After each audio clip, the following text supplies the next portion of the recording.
Welcome to another Wednesday. And Wednesday night, we talk Vikings vintage.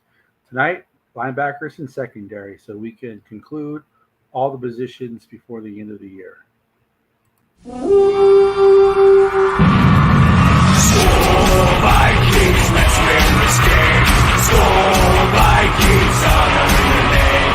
Go get that first down, then get a touchdown. Rock 'em, sock 'em, fight, fight, fight, fight. Go Vikings, run out the score. You'll hear us yell for more. Vikings, Score Vikings, let's go.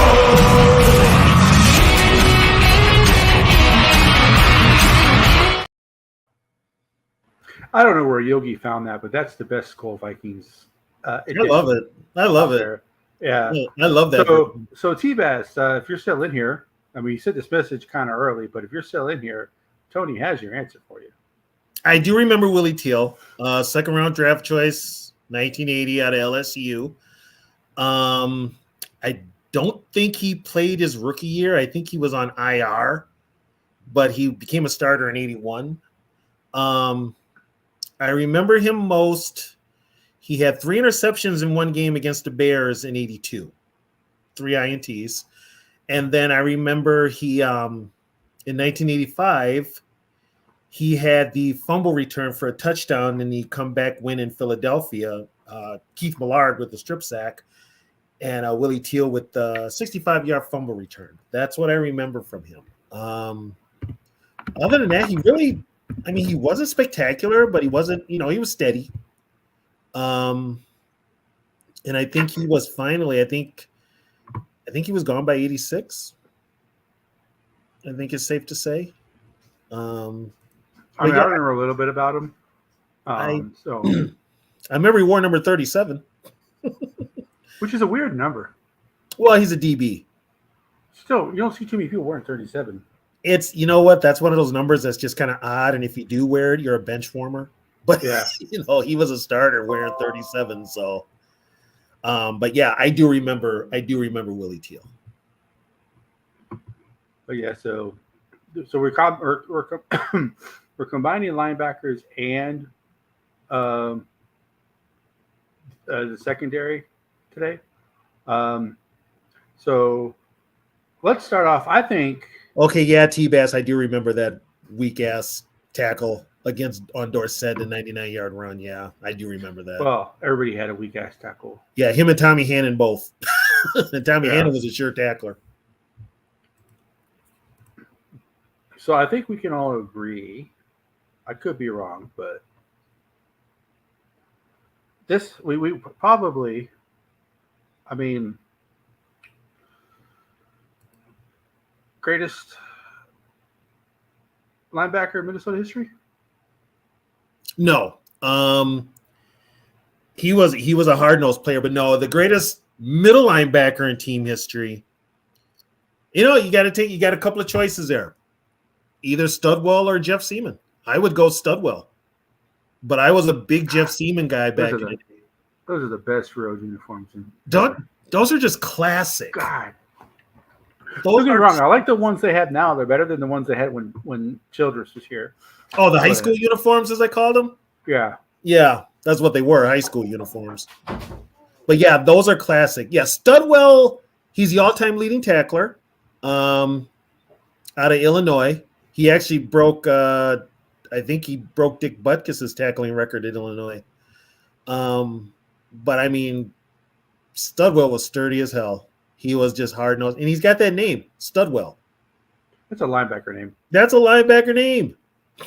Simeon was 58, right? Wally Hilgenberg. Wally Hilgenberg was 58. Yep, the late Wally Hilgenberg, who we got Wally from Look at that vert from Blair. Look at that. And Blair was a beast, dude. He was. He was the only star on the defense after, the Purple People Eaters all retired. He was the only star. He was the only true star.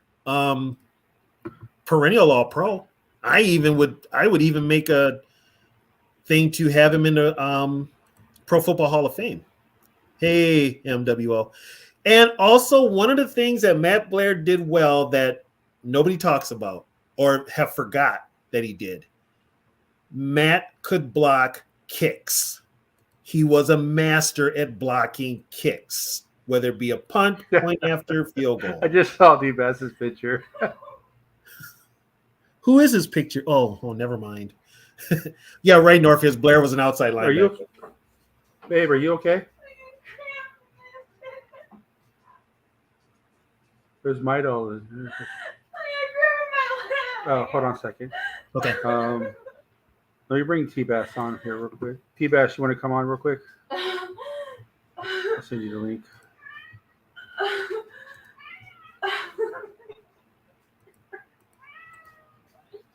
Oh. My wife's having an issue right now, guys. Hold on 1 second. All right, T-Bass, there you go. I'll be back in a second. So I'll put it.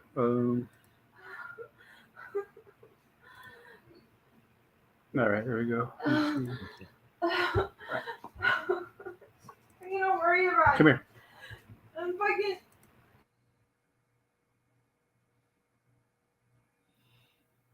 So yeah, Studwell, T-Bass. Studwell did break all the records at Illinois.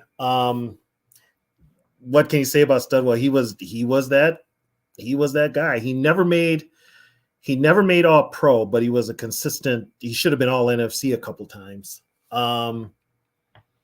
There was Studwell, and Studwell took over for Jeff Seaman, who they split time for a while. They were both starters at one time in 81 when the Vikings switched to a 3-4. Seaman and Studwell were both starters. Studwell had that look too. Studwell had that look where he just would like stare daggers into you. He was sizing you up to hit you. He had the look. He wasn't the fastest, but he was going to hit you. He was with him for a time there. The starters and the Vikings were linebackers were Studwell, Jeff Seaman, Fred McNeil, number 1 draft choice in 74, and Matt Blair. Matt Blair was the one that teams focused on. He was the all-pro. Fred McNeil, very underrated, could also play. Fred McNeil was also the only player to ever block a Ray Guy punt. I'm sorry about that, guys. My wife was having a really bad cramp in her leg. But Fred McNeil was the only player to ever block a Ray Guy punt, and that was in the Super Bowl. That we didn't turn into points, damn it. But that was another thing with Studwell too. He always had blood on his pants. He always had blood on his uniform. Not necessarily his. Yeah, not necessarily his either. Oh my God, Van, you bring up some great names in the secondary. Jeez. Hey, T-Bass. Hi, guys. Sorry about that. My wife had, like I said, had a cramp, so I had to take care of it. Hey, speaking of Matt Blair, I said my comments. When I was a kid, I literally, when I got to watch the Vikings on TV, I expected them to block a kick every time. Yeah. That's how good they were. I mean, I expected it. I expected them to block a kick every time. And it was mostly Matt Blair, some of Payne. But nobody, you've never seen that like the Vikings were in the late 70s with blocking kick.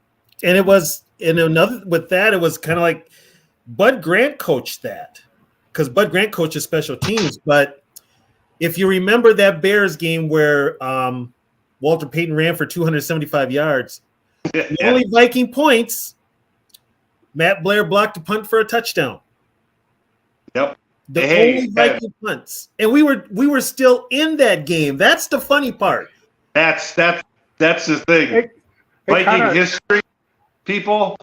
Guess what the score of that game was? A guy rushed for 275 yards. 1 touchdown. It was 10-7. 10-7. Now, you know, that kind of reminds me of the Mike Merriweather block in overtime. Oh, yeah, the precursor to The There was no precursor to Jerry touchdowns in that Burns' game either. tirade. Yeah, there was no touchdown in that game either, I believe, right? No, we didn't score a touchdown. Yeah, The Rams did, but we didn't. Ours was all field goals. But it was Yeah. we took Mike Merriweather. We gave up a number 1 draft choice for Merriweather too, and it actually worked out to block that kick, and the ball rolled out of the end zone, so we won it. But he was another one too. But it was just even with Jerry Burns, the Vikings had a way on special teams to make things happen, and it was usually linebackers making big plays on block kicks. Point afters and field goals were no guarantee against the Vikings. Not with you got Matt Blair jumping up over the pile to block the kick, which they changed the rules. They changed the rules in '84 for that. Before Matt Blair, Alan Page would literally break through the line to block a kick. I mean, we went to the Super Bowl in '76, and I think the Vikings blocked like 17 or 18 kicks all year. You think they would be? I don't think they would be as good now with rules, right? And they've changed the rules so much. You used to go line up on the long snapper. You can't do that no more. You could jump up. You can't do that no more. Yeah. They changed most of that in '84 because even in the '80s and '90s when Tim Irwin was here, he was 6'7". He could block kicks because he lined up over the center and could get a push to raise his hands up to block the kicks. But yeah, once the rule changes, they almost became automatic. They really. All right, guys. Hey, I'm going to jump out of here. I thought Catch had a problem, but yeah. Yeah, I did. I was able to massage it out of her real quicker than I thought. So Willie Teal, whenever I see that run that Dorsett had, I'm like, come on, you just had to fall in front of the guy or just push him out of bounds. That was the weakest attempt at trying to tackle somebody. The only thing that rules it now is the defensive backs now in the NFL. Well, let's talk about a guy who would never, ever make a weak tackle. Oh, God, no. Joey Browner. He deserves to be in the Hall of Fame also. He deserves to be in the Hall of Fame. For those of us that remember, Carl Lee, excellent corner in that 80s and 90s. He was kind of a shutdown corner before shutdown corners were a thing. He was. And now here's a little trivia for Viking fans that didn't know this. Joey was drafted purely as a defensive back. He could play cornerback or safety. So we drafted him in '83. Carl Lee was a cornerback. We drafted him also in '83. But Grant retires. In comes Les Steckel. In 1984, Joey Browner was a starting cornerback. Carl Lee was a starting safety. Complete mismatch because Joey was getting burned a lot. Out goes Steckel. In comes Grant. Grant puts Lee at corner, moves Browner to safety, and the rest is history. Jerry Burns left him there. Jerry Burns didn't move him. Matter of fact, Floyd Peters wanted him there, and he was all pro for years.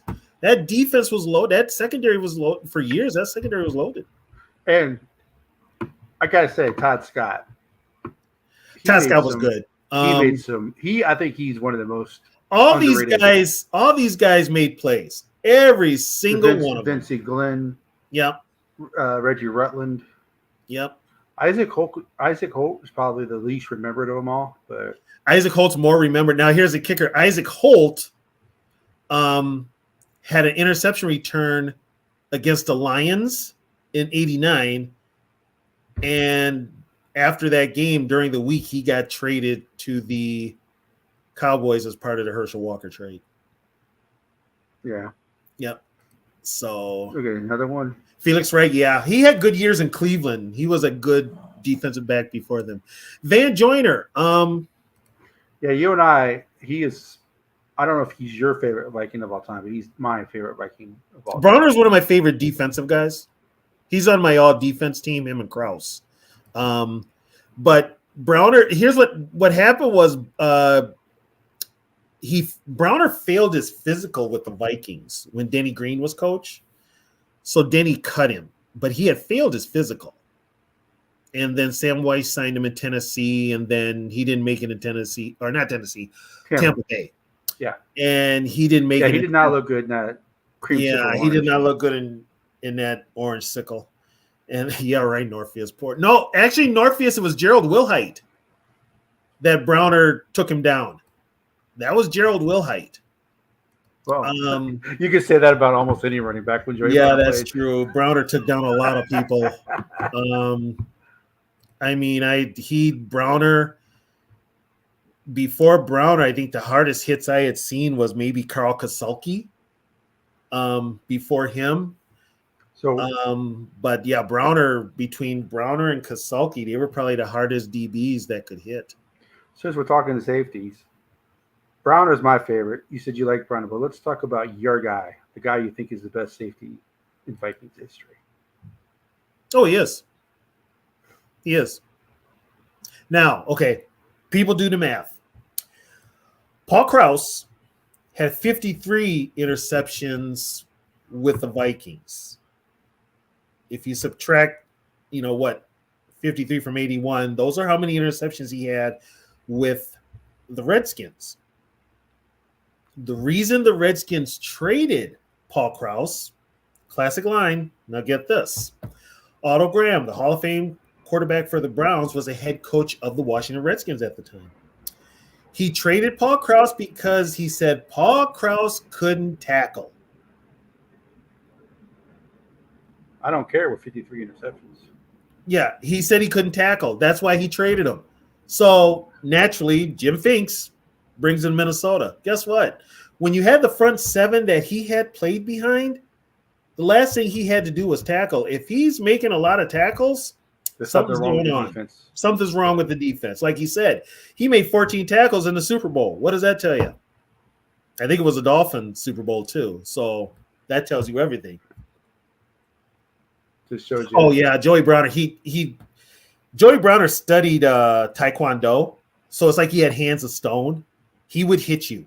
He knew how to use his weight. He would use his weight. When he was going to hit you, he was going to hit you. And he didn't care how he brought you down. He was he was that old school type of hitter, and he came from a football family. Yeah, everybody says that Ronnie Lott was a hard hitter, but Joey Browner hit way harder than Ronnie Lott did. Yeah, which coincidentally they all played in the same secondary at USC. Ronnie Lott, Joey Browner, Dennis Smith, and Jeff Fisher. You give me 81 picks, I don't care if you shy away from. And Krause told everybody his job was not to hit. His job was to play center field, literally. I mean, and he didn't have to hit. He had the front seven in front of him to do the hitting. And if you were going to have a safety hit, it was going to be either Carl Kasulki, Dale Hackbart, or Jeff Wright later on. He is part of the reason, but the worst offender, the horse collar tackle of all times, was the Dallas Cowboy safety Roy Williams. Yeah, and Browner did that hit, the horse collar hit in '87. Yeah, the horse collar didn't become illegal till what, 4 or 5 years ago? No, it was longer than that. But Roy Williams was the main reason why that became illegal. Yeah, Once they changed that rule, that put him out of the league. Yeah, because that's the only way he wasn't going to change his style of tackling. Yeah, he wasn't going to change his style at all. But yeah, I mean, I was lucky enough to see Kasulki play. Okay. Carl Kasulki had one of the hardest hits ever during the Purple People Eater era, and it was against the Lions, as a matter of fact. It's on NFL Films. It's game of the week against the Lions in 1970. It's the home game. That picture right there, that's from Super Bowl VIII. That's player introductions. That's Nate Wright, Bobby Bryant, Jeff Wright, and Paul Krause. Nate Wright, unfortunately, he's all over NFL history for being pushed by Drew Pearson, but he was a damn good corner. He could play. Bobby Bryant, 51 interceptions as a Minnesota Viking. He's actually got the most of guys that played their whole career with the Vikings. Wasn't the biggest, so it's you kind of looked at him hitting somebody, and you're kind of like cringe because he barely weighed 165. Jeff Wright, University of Minnesota grad, he took over for Carl Kasulki. Basically, he I split don't time think in he gave me a 72, picture of but he took Kasalki. over in 73. What's that, Catch? I don't think you gave me a picture of Kasalki. What's that again? I didn't hear you. I said I don't think you gave me a picture of Kasalki. I think I did. Matter of fact, there's a picture of Kasulki with Warwick, that first one you put up with the Lions. I thought I sent you a picture of Kasulki, number 29. That's Tommy Hannon. Let's see, that's 40. That's okay. Jeff Seaman. That's 78. Yeah. Probably have it marked wrong here. Yeah, 22 with the Lions, huh? Yep. So It was the this is- first picture you showed. that one. Nope, is the other first one. I showed. The black and white one.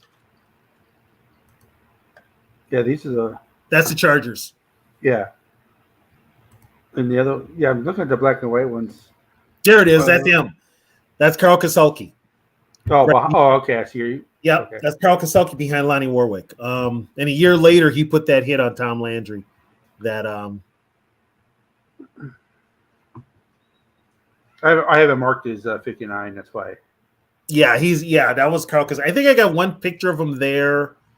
I think I sent you I did I send you an autograph pic? I couldn't put them all in here because there's not enough space. So, Okay. Oh, that's Orlando Thomas. Yeah. Oh, rest in peace, buddy. Rest in peace, Orlando Thomas. You know, a lot of these guys are gone. Orlando's gone. Carl's gone. 98 was that was you going back Wally to Todd Scott. Hildenberg is gone. He's him and Roy Winston. Roy Winston was a linebacker, very steady. Yeah. Very steady. He ended up giving up his starting position to Matt Blair in part of 74, 75, 76. Matt Blair took over on a permanent basis, but they had the Vikings had they had a good linebacker. They've always had good linebackers in the secondary for most of the history. You know.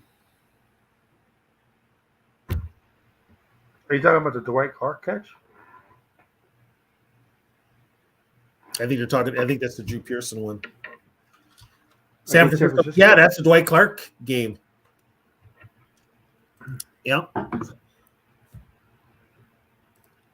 But yeah, that's Jeff Seaman. Jeff Seaman was Jeff took over for Lonnie Warwick in 72. Lonnie Warwick had bad knees, and Warwick was traded in 73 to Atlanta with Bob Lee, and the Vikings got back Bob Berry, and then Jeff Seaman took over. Jeff Seaman was pretty good. He was in, when the game mattered, he was in 4 or 5 Pro Bowls.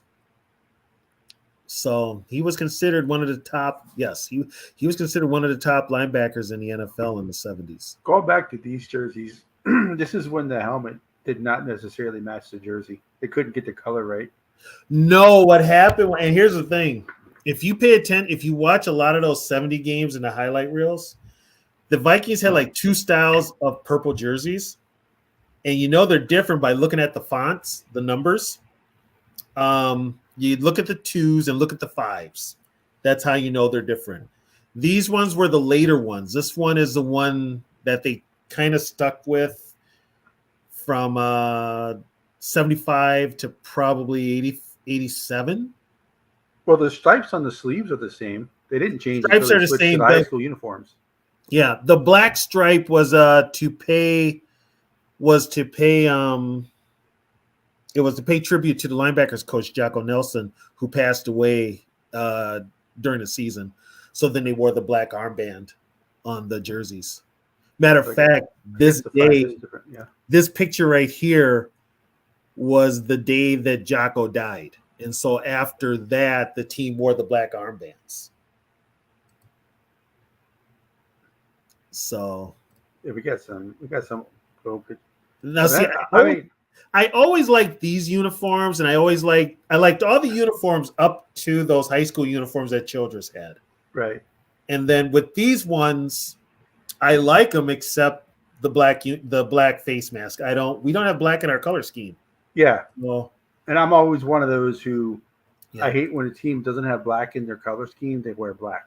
Right. I call me old school, call me old man yelling at the clouds, but I hate like when I like Wisconsin. Their school colors are white and red, but Yeah, yet but they got sometimes they black wear jerseys. black uniforms. Well, the Like, Gophers are maroon and gold, and they've got black jerseys. yeah, so I don't like it when the University of Minnesota does it either. Yeah, it's just, and that's a Nike deal. That's just Nike or whoever the jersey company is trying to sell more jerseys. Oh, Eddie And McDaniel McDaniel, he was Easy Ed, he was a McDaniel, stud. but yeah, I remember him. Stud, small for a linebacker. He had a couple of seasons there where he had knee injuries, but yeah, he was a good linebacker. Now, believe it or not, he got hurt in that championship game in '98. Eddie did. He wouldn't have been ready to play. He wouldn't have been able to play in the Super Bowl if we had won. Yeah, So the middle linebacker would have been Pete Bursich. back up for a reason. Yeah, So those who can't coach, and he was a good. And there Right. are those who coach broadcast, and those who Right. can't coach broadcast. exactly. Yeah, I mean, think about it. I mean, when you Well, think when you go about when you from think about the history of the Vikings through their secondaries and their, I mean, the history of the players that they've had, you know, or it's like, with the Vikings, with the linebackers as secondary, you've got a lot of players that are underrated that I would give Hall of Fame credentials to. I mean, this guy. this guy, if he stays healthy, he's going to be among those linebackers. He is. He is going to be among those linebackers. I like Ivan Pace Jr. a lot. But I mean, one thing the Vikings had was longevity at the Yes, secondary and linebacker position. What? Roy Winston was with the team, I think, 15 years. Carl Lee was with the team forever too. Carl Lee was with the team for what, 11, 12 years? Yeah, Joey Browner was almost 10 till he got hurt. Yeah, till he got hurt. Bobby Bryant was 15. Ed Sherrockman, one of the early Vikings, was 15. Paul Krause was 11, but he played like 16. yeah. And then we have Wally Hilgenberg. He was 11, 12 years with the Vikings. Scott Studwell, 15, 16 years. Well, if you count, you 30 years in total around there. Yeah. Oh, yeah. And then he went to the Viking Yeah. front office. He was in charge of the scouting department, which, by the way, since Studwell has left, has not been No toughness. the same. Matter of fact, it's nowhere near So- what it should be. The Vikings have been better recently with safeties because you got this guy. Yeah, also been he should go in a Hall of Fame. And at 22, Should be retired. after he retires. Yeah. But, then you got this guy. You talk about underrated guy who became good. Is that Bynum? It's Bynum. And then you have this guy who's more of a hybrid linebacker safety. Oh, Metellus. Yeah. Okay, Metellus can play like 7 different positions. Yeah. He's old school. He's old school. You Yeah. can actually he's that, I guess you could call him a rover. Because he can play linebacker and secondary, so he's kind of a rover. I'd even blitz him. I'd have him coming off the edges. Some people would consider him a linebacker. By all accounts, to me, he's still a defensive end. He is still a defensive end. The only guys like true linebackers, like Jordan Hicks is a true linebacker.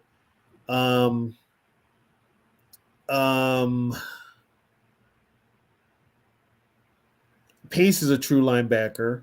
We don't have any other linebackers. Metellus plays all over the place. Oh, yeah, we do. Who? See, I actually like Anthony Barr. I do too. Yeah, I actually like Anthony Barr. I liked Eric Kendricks. I just, he was. I'm sure he's having a great time with the Chargers, but he's home. So, I love this. that's picture. Fred McNeil. Rest in peace, Freddie. I love that pick. Yep. Is that O? That's not OJ, right? No, OJ No, was we 30. played. That was Buffalo from preseason in '74. Now you notice the jerseys are just plain purple. There's no line on them. Yeah. There's no stripe on them. For years in the '70s, the Vikings would wear those home jerseys that had no lines on them. They just were purple. They were kind of blue. Was that just preseason, or would they wear those in regular? No, they season? wore those in regular season. But I don't remember these uniforms at all. here's where the uniform code wasn't strict. If you get the chance, go on YouTube, watch the 73 playoff game between Washington and the Vikings. Half the team, I should say all of the team, is wearing the jerseys with the stripe on them, right? But you'll notice Alan Page and I believe Gary Larson and a couple of other players are wearing those plain purple uniforms. There was no uniform code or anything like that. But yeah, they're wearing different uniforms. But yeah, those plain uniforms they stopped wearing in games in '74, and those became practice jerseys. Van Joyner, little thing about Daryl Fullington. My sister dated him. My sister dated Daryl Fullington before he was cut. So yeah, I actually know Daryl. Cool guy. Jerry Burns called him one of those Miami rap guys. Remember when he said that? He called him one of those Miami rap guys. That's what Burns called him. And he had some good years too, but you know, we had DBs in the 80s like Brad Edwards, who ended up getting 3 interceptions for the Redskins in the Super Bowl here. We had Daryl Fullington. I mean, we had some good players. There is a code, JJ, but it's been relaxed by the NFL. They don't enforce it. It's to the point now where the players can wear whatever they want. There used to be a uniform code. Yeah, you used to have a guy on the sidelines who would check everybody's uniform. They had a guy that would check everybody's uniforms. Oh, Vaughn, you were bringing some. Oh, Audrey McMillan, my God. Wow. He went to the Pro Bowl one year. He had like 8 interceptions, but I think 3 of them were for touchdowns. That was the same thing. That was the same thing. Todd Scott and Jimmy Hitchcock in '98. Yeah. When they picked the ball, it was usually I can't remember. They had a lot. I can't remember how many pick sixes they had that year, but it was a lot. And what people remember with Todd Scott, this is what you remember with Todd Scott. Todd Scott is the one who picked off Jim Harbaugh in that famous audible play against the Bears where Ditka had the meltdown. Yeah. And that was the start of the collapse of the Chicago Bears. That was Todd Scott that had that interception return for touchdown. Good old number 38. That number I remember. Yep, good old number 38. He went to the Pro Bowl. Yeah, I remember. See, that Todd Scott, Jimmy Hitchcock, that type of era. That's my wheelhouse. JJ, you are right. Today's NFL is more about clothing and drip than it is the game. It's all about selling merch. Well, look at JJ. JJ has a full grill when he plays. He don't wear the grill when he's not playing. Yeah. Yep. So there you go. But still, get me wrong. I mean, we do have the new JJ picture for those. You know, yeah, and we're doing the white out again. They're going all white uniforms at home, which to me, but I don't understand why not have a white helmet. I think they could make other shells, but here's the thing: they've already got the other shells with the throwbacks. Yeah. So they could make another shell, a white shell with the white helmets. Purple face mask, white helmet, purple face mask. Right. Actually, Van, we did not trade Brad Edwards to the Redskins. We left him available on Plan B free agency. That was before full free agency. Yeah. Plan B was a thing where you put certain players on it and they were just free agents. And we put Brad there because Did you get compensation for Plan B? no.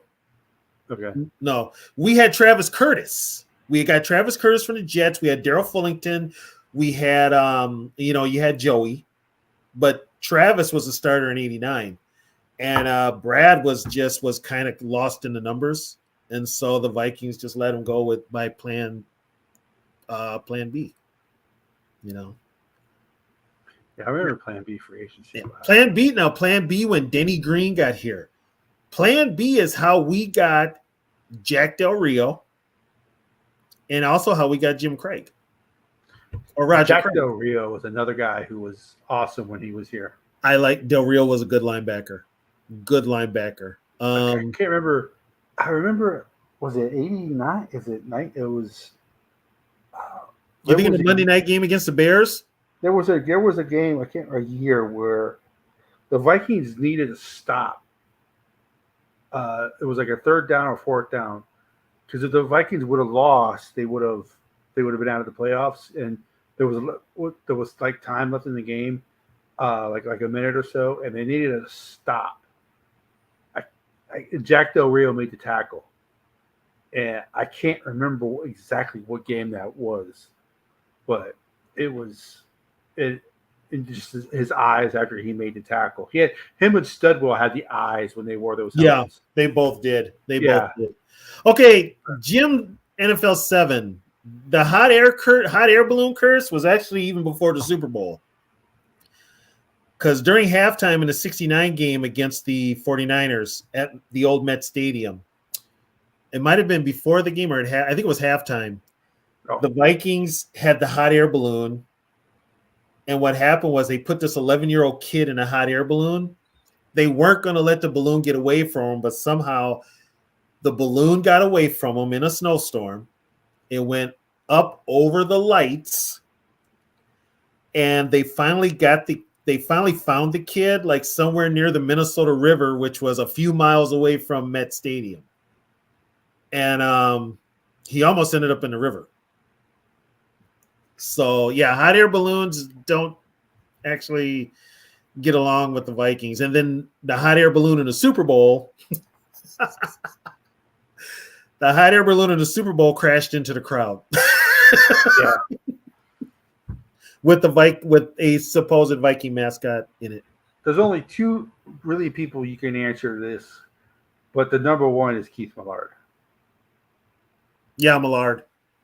Actually, there were two. They were scared of two, Millard and Browner. Yeah, that's what I'm saying. Those were the two that they were scared of. But Millard was crazy. Yeah, before then, the one you didn't really want to, the one that could beat you with skill was Alan Page. The mean one was Carl Eller. Yeah. But he proved that in the 70s when he beat up all the police officers, was it? Oh, that was just recently. Yeah. That was just recently.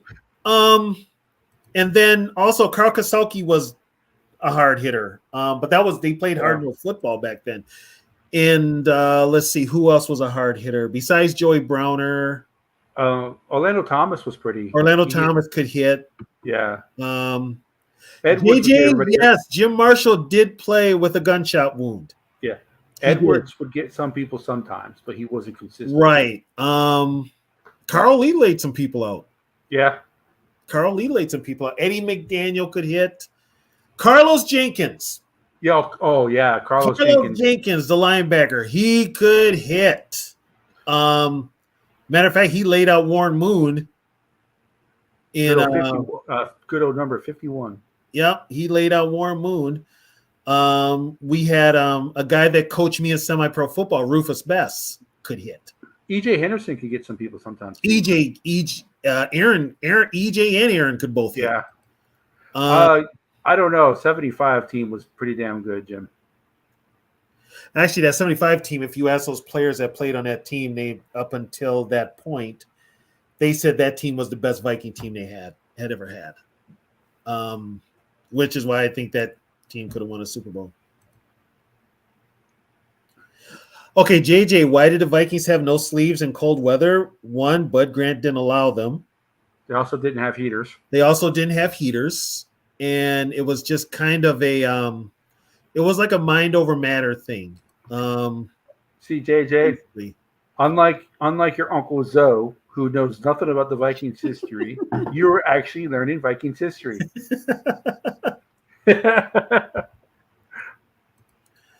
And JJ, why do Byron Murphy Jr. and Mekhi Blackman wear weird clothing every game? No idea. It's just that's like a player statement. That's all it is. That's just a player statement. Walker Lee Ashley. Okay. Oh my gosh. Walker Lee Ashley. This guy, he ended the career of Billy Sims on a hit in 1984. He ended Billy Sims's career. You talk about somebody that was a low-key, nasty hitter. Walker Lee Ashley, that was him. He tore his Achilles in 1985. He was on the special teams. He tore his Achilles, missed the whole year. He came back in 86. And then in 88, Walker Lee Ashley had that key interception return for a touchdown against the Bears on that Monday night game in the last game of the year in 88, which got the Vikings in the playoffs. Then he left for free agency to play with the Chiefs. That was 89. We signed him back in 90, and then he was let go, but he was low key. He could low key hit. He was mean. He was really mean. Yeah, Rufus Best was a corner. He was also one of my semi-pro coaches here in the Twin Cities. So yeah, Vontaze was a Bengal, JJ. He was a Bengal. Yeah, it's Who was T-Bass. Who was the safety we had during the Zimmer era that would lay people? Andrew Sandejo. Is that who you're thinking of, T-Bass? well, there was Andrew Sandejo, but there was also Medea Williams too. Medea Williams was Leslie Frazier, Right. and Rufus Best. Sandejo was Zimmer's guy. Yeah, Sandejo. Yeah. He Antoine Winfield he wouldn't just hit other teams. He would hit his own teammates. He hit his own players. He was the friendly fire king. Yeah, Sandejo was a safety, T-Bass. Sandejo was a safety. I think he knocked out one of his own. Yeah, Jasper Brinkley was another one. Jasper Brinkley, he's South Carolina. Yeah, you got Kenny Wright. We forgot to mention Ben Lieber and Chad Greenway. Yeah. Well, I was getting to them. Yeah. We were talking mostly about the secondary, but I don't know if Chad Greenway and Ben Lieber hit hard though. So Greenway could actually cover he could cover.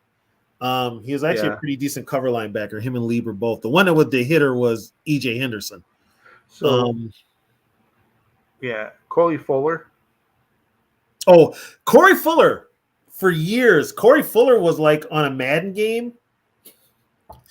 He was in the beginning of the highlights, how they show the montage of real NFL action. Yeah.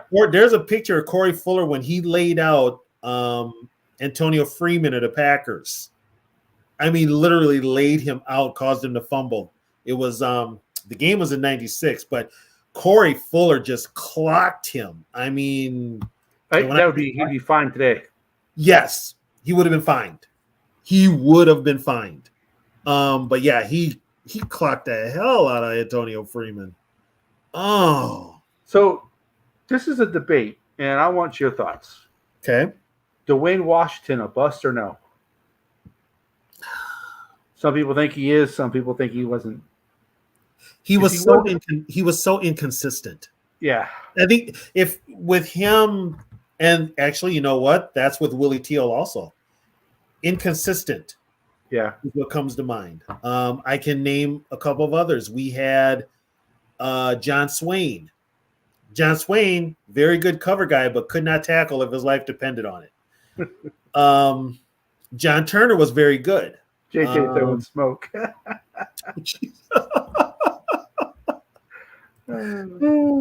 But yeah, he was just inconsistent, but he was a number one draft choice. Yeah, that's why some people think he was a bust because he was a first. Yeah, he was inconsistent. Now, Scene is going to be a bust. Yes. seen as going to be a bust, but with Dwayne Washington, I mean, when Dwayne was in there, he could play. Dwayne had those games where, and he was another one. I've heard someone call him Dwayne Burnt Toast. Oh, I've heard him called the one that really was called Burnt Toast. Do you remember Donald Frank? Yeah. Yeah, that was Burnt Toast. Robert Tate before he became receiver. Robert Tate. I know Robert. Robert's a great guy. Here's a name, Najee Mustafa. Okay, and for those that don't know who Najee Mustafa is, he was formerly known as Reggie Rutland. Yep. I liked Reggie Rutland. I liked Najee. I thought he was a good corner cover guy. I did like him. With him and was he better as Reggie or Najee? You know what? He got hurt as Najee, and then he got released. We never saw him. He never played much as Najee. Matter of fact, I think when he became Najee, we traded him or he got cut and the Browns signed him. But he was always Reggie Rutland here. I mean, so another a guy who doesn't really get talked about, but I don't know if he was. I don't think he was that bad. He wasn't great, but Ray Berry. Ray, unfortunately, okay.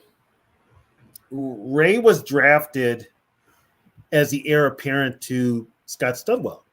Yeah. And that was in 87. I think Ray was a second-round draft choice out of it's a Southern school. Was it Baylor? It wasn't Baylor. Was it Baylor? For Ray Berry? I can look that up real quick. Okay. His name was, they called him Ray Bob Berry. Typical redneck name, but he was Studwell's replacement. Well, what happened was it Baylor? Yep. Okay. Raymond Leon Berry. Matter of fact, I think he took over after what's his name graduated. Oh yeah, Mike Singletary took over after Singletary graduated. He was supposed, but Studwell was playing at a high level then, even for his later years. So we had it was Studwell at that time was Studwell, David Howard, and Chris Martin at linebackers. Well, Martin left in free agency in 89, and David Howard was traded, part of the Herschel Walker trade in 89. So that moved Ray Berry into the starting lineup with Mike Merriweather. So they were the starter for like 2 or 3 years. Well, then in 91, Jesse Ray Solomon Berry, also as well, right? Huh? Jesse Solomon as well, right? Yeah, Jesse Solomon was part of that trade too. I like Jesse Solomon. Jesse Solomon could hit. He could hit. But Ray took over middle linebacker in 91. But then now, that was Burns' last year. So when Denny took over, he brought in Tony Dungy. Well, they signed Jack Del Rio to play the middle. And Ray was kind of lost in the shuffle. He was gone by 93. What about the guy they signed, that free agent they signed from, I don't know why they ever signed him. I didn't think he was that good before they signed him. He wasn't particularly good for Minnesota. Chris Claiborne. Oh, the Detroit linebacker? Yeah. He didn't do a lot here, but that was during that whole damn Mike Tice era. Yeah. Yeah, that was a whole damn Mike Tice era. They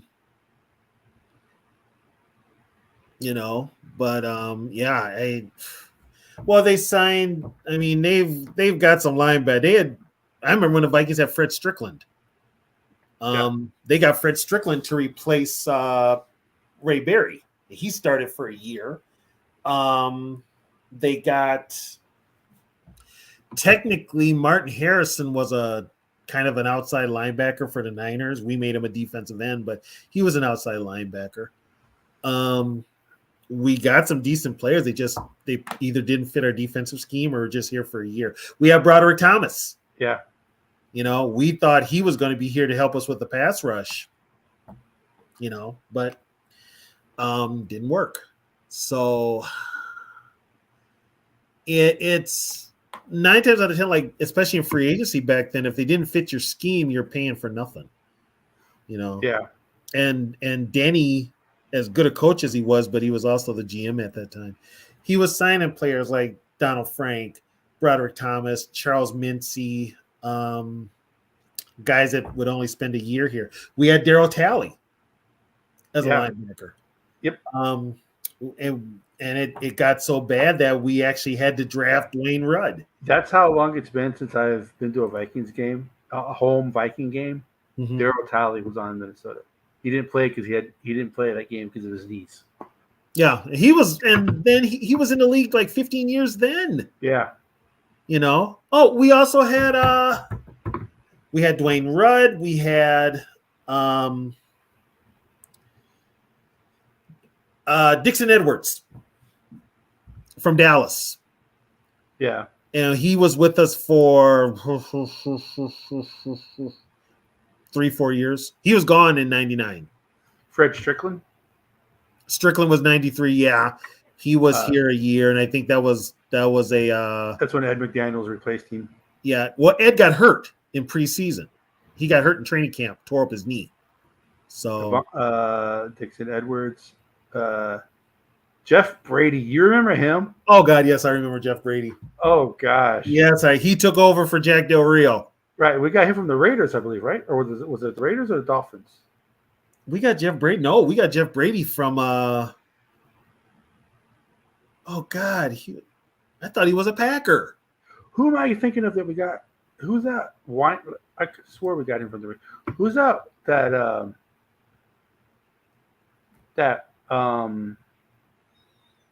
linebacker that we got from the Raiders. I'm not from the trade, not Napoleon Kaufman, but we got Lance Johnstone from the Raiders. We got him from Tampa. He played for Tampa before he played for us. Oh no, there was another. Oh my gosh. Oh God, there was a really good linebacker from the from the Raiders that we signed. Gosh. Jeez, what was his name? We wore number 50, I believe. My gosh, I'm having a brain fart. Did he play under Childress? I think, I'm not sure. It was either Tice or Childress. Kylie Wong, I remember him. Kylie Wong was drafted. He was he took over for Eddie Mack in the middle. He was a natural middle. Was it Beaker? Yes, Greg Beekert. Gosh. Greg Beekert. We got him in 2002. He spent like 2 seasons with us. Yeah. Yeah, he spent 2 seasons with us, and then Hello, Mama. EJ Henderson took over. Hey, Mom.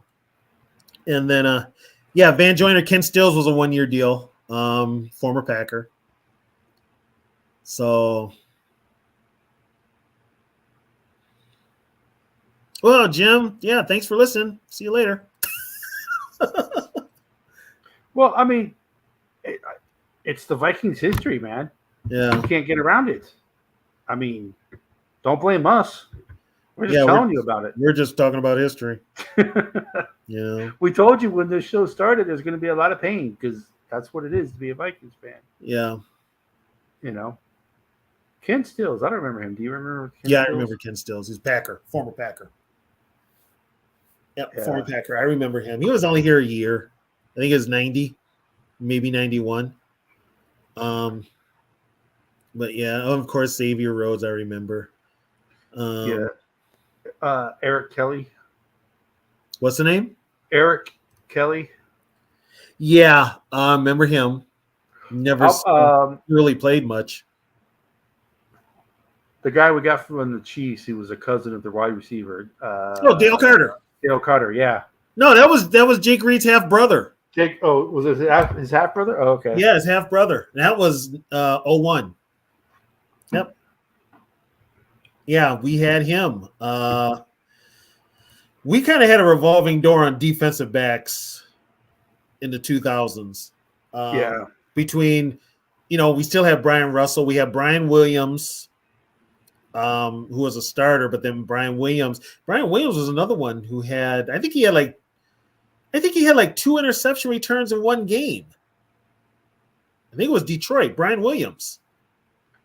Yeah, didn't they both wear the same number? Didn't they both wear 27? Brian Williams wore 29. Russell wore Okay. 27. Okay. And see, 27's always been like that. John Turner wore 27. Kasulki wore 29. Phil Wise wore 29. Who else wore 29? Well, obviously Rhodes. That was mentioned. Rhodes, yes, Rhodes wore 29. But that's for defensive backs. We've had running backs wear 29. Only 29 we had running back was Chester Taylor. See, Dennis Folks. Yeah, linebacker from West Virginia. I remember him. Yeah. Chris Martin. Yeah, he was Chris Martin. We got him from New Orleans in '94, and the guy, he played his ass off. Matter of fact, here's what a lot of people don't realize: we drafted Chris Dolman as a linebacker.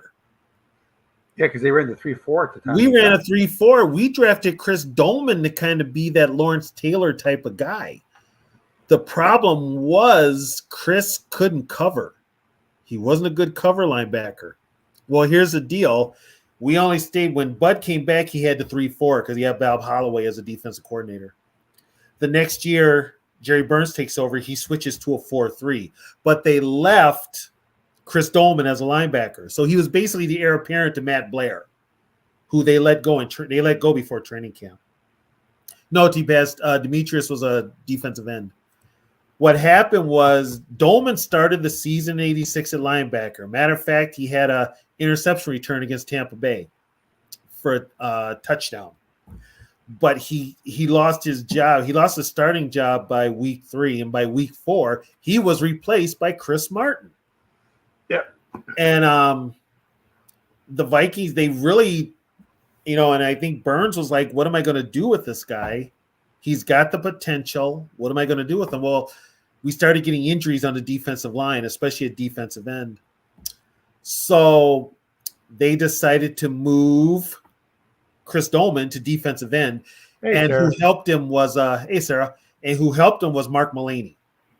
Mark Mullaney and Doug Martin are the ones that helped Dolman become a better defensive end. But Chris Dolman was a linebacker. I got a linebacker for the best name team. Rip Hawkins. Oh God, yeah. The first middle linebacker. Yeah. He wore number 58. He only played 6 years and then he retired. I think he retired after the 65 or 66 season. He retired. I think it was 65. But yeah, he was that first real, and he played. Those were the Van Brockling years. It was the two studs were Roy Winston and Rip Hawkins. They had a bunch of other guys playing the other side. John Kirby, Bill Jobco, Steve Stonebreaker, a couple of other players too. But yeah, that was Rip Hawkins was like, he was that first. He was one of the first draft choices too. I think Rip was number 2. He was drafted 2. Tommy Mason number 1, Rip Hawkins number 2, Fran Tarkenton number 3.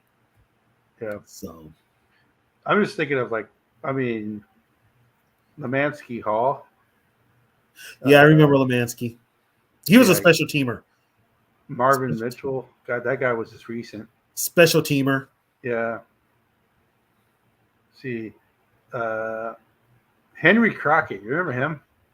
Yeah, he came from the Falcons. Yeah, he only played with us for a couple of years. Yeah, Henry Crockett. He was the starting linebacker with Greg Beekert in 02 and 03. He was the starting linebacker. Yeah, I remember more as a Falcon. Matter of fact, I think he was on a 98 team that beat us. But the early 2000s got the revolving door at linebacker in the early 2000s. Yeah, because we didn't know what we were. Well, we lost. Well, Kylie Wong left. He joined the Texans. Eddie Mack, I think, retired. Yeah, because we had guys like Keith Newman. Yeah, Keith Newman was a special teamer. Yeah. Um, Like I said, Henry Crockett, right. Sam Cowart. Coward, I remember Coward from he was a Raider. Yeah. Nick Rogers. Nick Rogers, I remember him. Yeah. So it's like early. I would say the early 2000s was probably the worst period. We had a lot of turnover, and I don't know what that was. That was probably from a free front office that was in flux. Plus, you also had an owner that was basically cheap. He was threatening to move the team every day. Cheap. And he was cheap. He was very cheap. Well, even before then, I mean, I think with Burns and with Denny Green, I mean, Denny would get the Rudds and the Dixon Edwards, and he, I want to say he drafted a linebacker that ended up playing under Childress. I forget his name. I could be wrong. But, the Del Rios, the Stricklands, and, we had a high. Yeah, that's right. We traded Moss for Napoleon Harris. Yep. That's who it was, Napoleon Harris. Yep, that's who it was. No, T-Bass. I did not tell my wife that. Oh, my God, Van. Captain Munnerlyn. Oh, jeez. Hey, you leave Captain Munnerlyn out of this. Captain Munnerlyn is the reason the friggin' Seahawks got that touchdown in that playoff game. I know. He blitzed. He left his feet like an idiot. I remember when going back to Napoleon Harris, when we traded him for Moss, I went to his website and he's the hardest hitting linebacker in the NFL. Man, who the hell did you hit? Yeah, and if he hit him, I didn't see it because they weren't televising Raider games at that time. His brother was better. He wasn't exactly setting the world on fire. That's when the Raiders were, that was just after they went to the Super Bowl. Hey, Terrence Newman was the reason that defense was good in 17. Yeah, because he could play that nickel position. Yeah. He was like a coach on the field. So don't ask me what happened in that championship game because he was the one getting torched. He was the one getting torched. Out. But I'm just like, it's just like when you look at the just the history, it's amazing that the Vikings haven't won anything because you look at their history, offensive line. Their history, the offensive line is great. Their history of the defensive line is great. Receivers is great. Linebackers and corners might be weaker than those positions, but they're still great. Quarterback is probably the weakest position of the history, I would think. What position? The weakest? Quarterback? It was up until it wasn't. Until we got Cousins. I'm just kidding. Yeah, you could. But it is sad that it got it got bad under the Zimmer era. Yeah, it wasn't. It wasn't better. It wasn't better for. Actually, it got bad with Childress. Yeah, Childress with Mike McMahon. Yeah, the only thing that saved Feeler. The only thing that saved Childress was Farr. Yeah, and I think he was brought up here more to sell tickets than anything. But yeah, I mean, it is especially on the defensive side of the ball. When you put the defenses we've had, but Super Bowl IX was the defense played pretty well. I actually sat through and watched that game on YouTube. I wanted to see how bad it was. It was the offense that couldn't do anything. Well, that was true for all four Super Bowls. The offense couldn't do anything. That was, but defense. Super Bowl IX against Pittsburgh, the defense kept us in it. They did.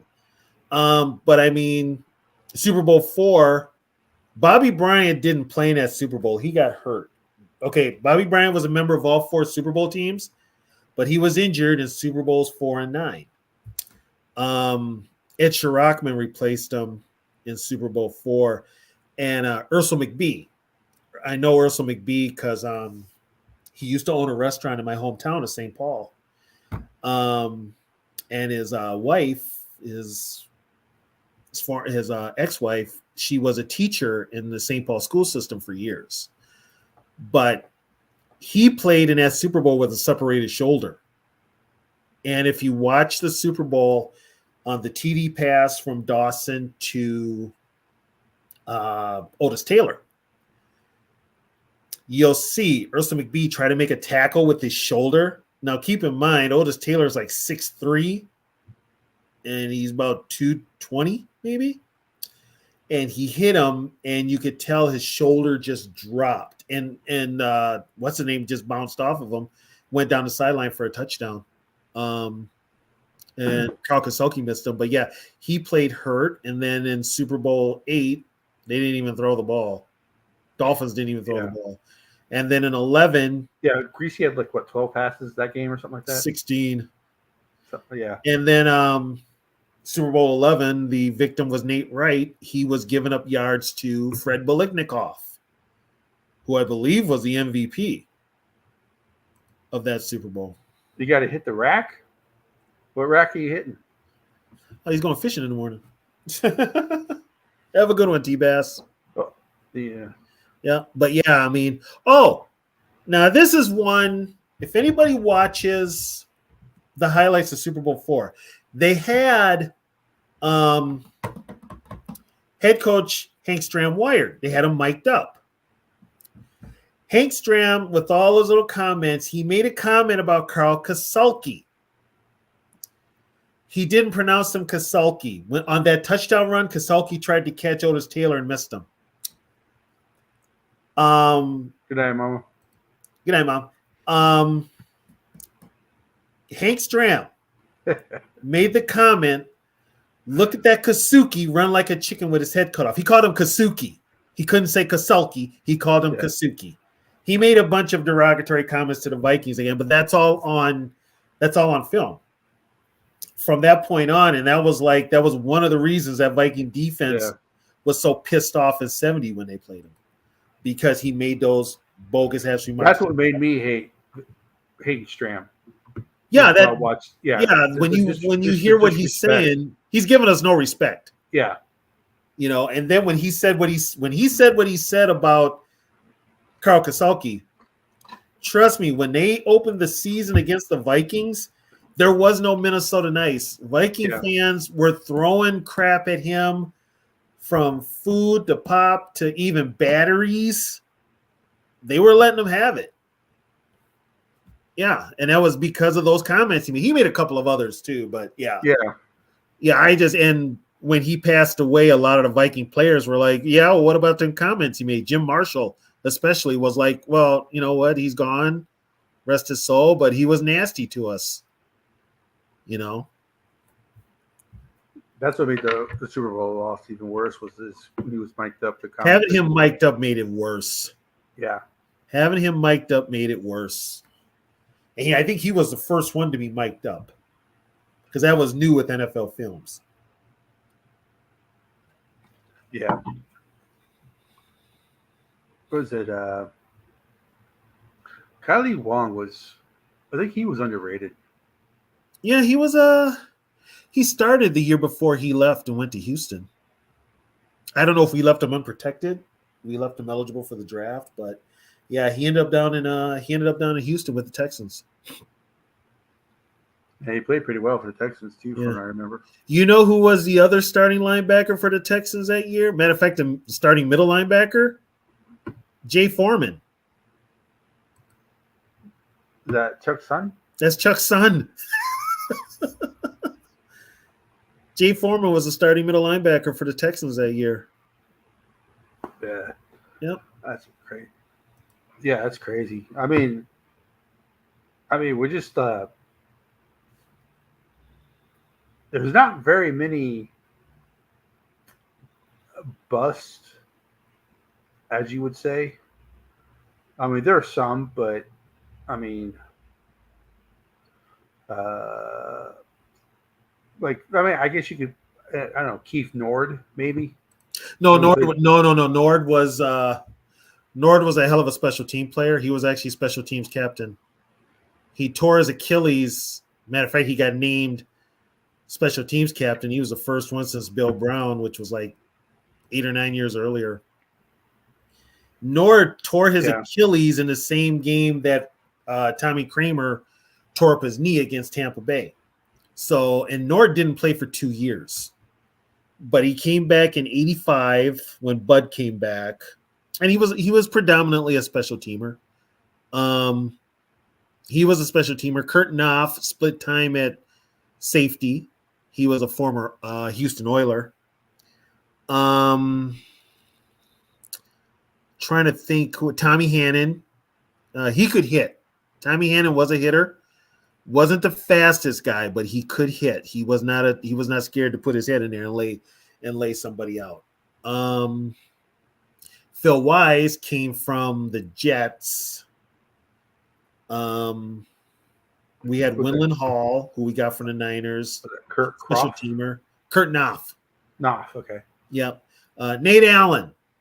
Nate Allen came from the 49ers. He's the one that blocked that field goal in the championship game that Bobby Bryant returned for a touchdown.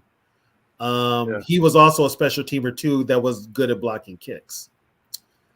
We've never had, honestly, when I think about busts in the secondary, the only one I can think of is what we've had recently, like Lewis Seen. Yeah, Lewis Seen. A lot of the Zimmer picks. Most of your Zimmer picks. Okay, would you consider Trey Waynes a bust? Yes, because he's a first rounder. What about Xavier Rhodes? No, because he actually had a couple good years. Okay. Because you got to remember, there was 2 years where they didn't throw to Xavier Rhodes aside. No, that's true. So you can't really call him a bust when they don't throw to your side. Right. Norfius, 45 was Tommy Hannon's number. 43 was Nate Wright's number. Yeah. And yes, Van, I remember Corey Chavis. I like Corey Chavis. Yeah, Chavis was good. I like Corey Chavis. But then let's farther down. Oh God, Leslie Frazier had a couple that were bad. Well, Antoine Winfield covered a lot. Winfield covered up a lot of things, which the Vikings did him wrong. Yeah. They did him really wrong. Anthony Parker. Anthony Parker was good. He scored like a touchdown 3 weeks in a row for the team in '94 on interceptions and fumble returns. So he had a nose for the football. Then the Rams overpaid for him.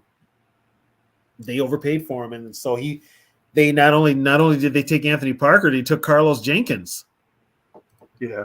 The Rams did in free agency. Donald Frank was bad. Donald Frank was a bust. Did they draft? He didn't sign it? Was he? Did they? He's a plan B. He was a free agent. Yeah. Well, they've signed some. They've signed some bad guys. Was it Ralph? Was it Ralph Wilson? Ralph something. That they signed it in free agency. Ralph Brown. Yeah, he was a special teamer. I think. Yeah. I don't even think he made the season. We had it one time, but he didn't make it. He got cut in preseason. He was one of the final cuts. We had the Hall of Famer from the Dolphins, Jake Scott. Yeah. He was a Viking. He played the whole preseason in '78, but we let him go. Bud let him go, as a matter of fact. One of the mistakes. It happens. Well, Jake was older too. Was older too because he had already spent like 2 years in Washington. Yeah, he had already spent like 2 years in Washington, and so he was kind of beat up by the time he got here. But they all wanted to play for Bud. He wanted to play for Bud. Ronnie Bradford. Yeah, see, a lot of them guys were special teamers. But they got even the linebackers. For the linebackers, we had like Mike Nattiel. special teamer. Yeah. Asher Allen, special teamer in the secondary. Yep. Yes. Heath Farwell. Yes. Yep. Heath Farwell was a special teamer. He got a ring with the Seahawks. Yep. He got a ring with the Seahawks. But yeah, I think I mean, then you have the era of, Chad Greenway was pretty solid. Yeah, Greenway and Lieber were both pretty solid. And I think that's when they got Napoleon Harris did 2 stints with the team. He left and then came back. Yeah, once we got because there was, like I said, there were some lean years at linebacker. Yeah. And at corner. But I mean, once we got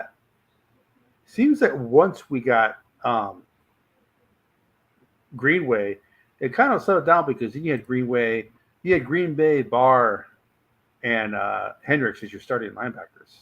It settled down, and two of them were drafted by Zimmer. Right. Zimmer was starting to build that defense. And that's where I give him credit. He was starting to build that defense, but also Zimmer could run the ball. If Asher Allen was taller, he could have been a good corner too. Yeah. Because I remember he was like, 5'7", 5'8", something like that. Yeah, he wasn't much taller than Antoine. Yeah. Matter of fact, I think he was shorter than Antoine. What was Antoine, 5'10"? Let me look. I can look it up real quick.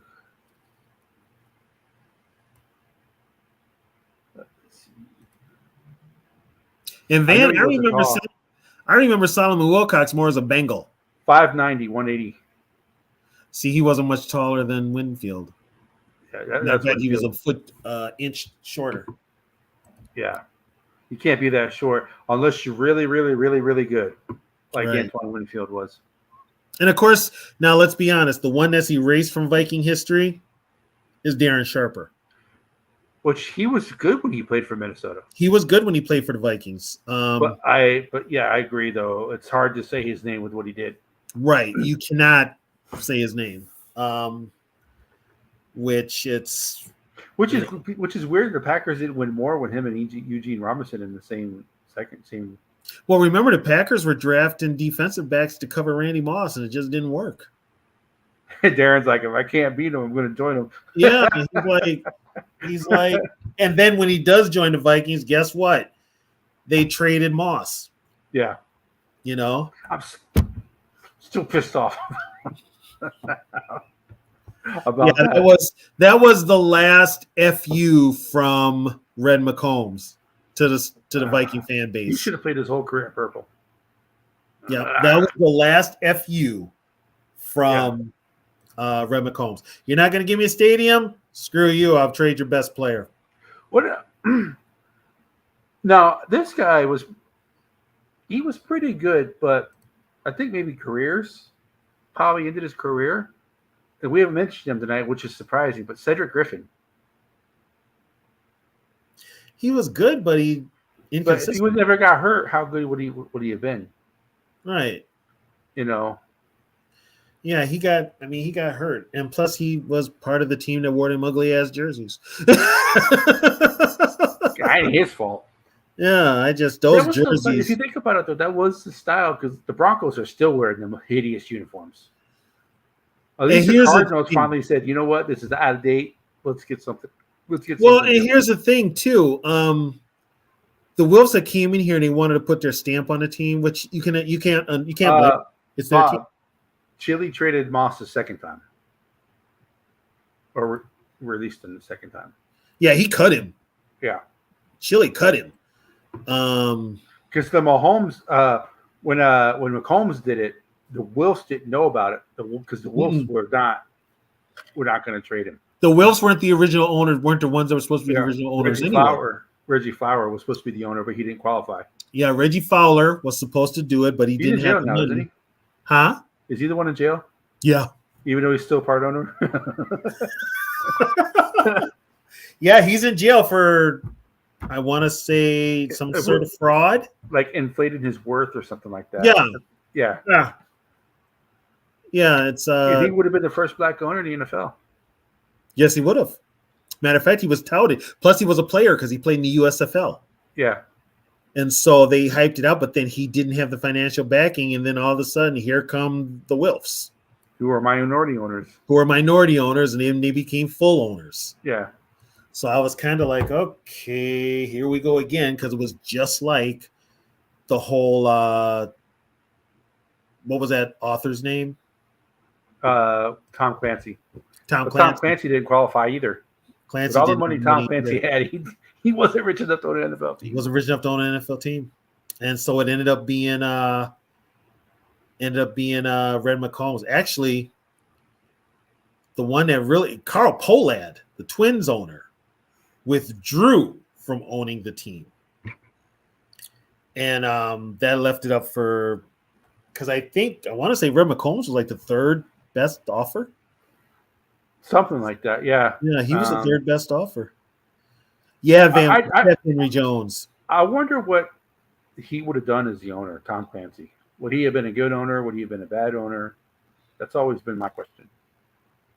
I think he kind of would have been non-existent. Do you think he would have been absent like the guys we have now? Yeah. He didn't know about football. He was an author. Very. I like his stuff that he drags. Oh, now here's a name. There's two names there. Henry Jones. We had him for like a year or two. Chris Dishman, who ended up getting cut after he blew that. We cut him after that Packer game that he blew in 2000. He got cut. He wasn't that good in Houston either. No, we lit him up. We played Houston every time we played him. Anthony Carter owned him. Yeah.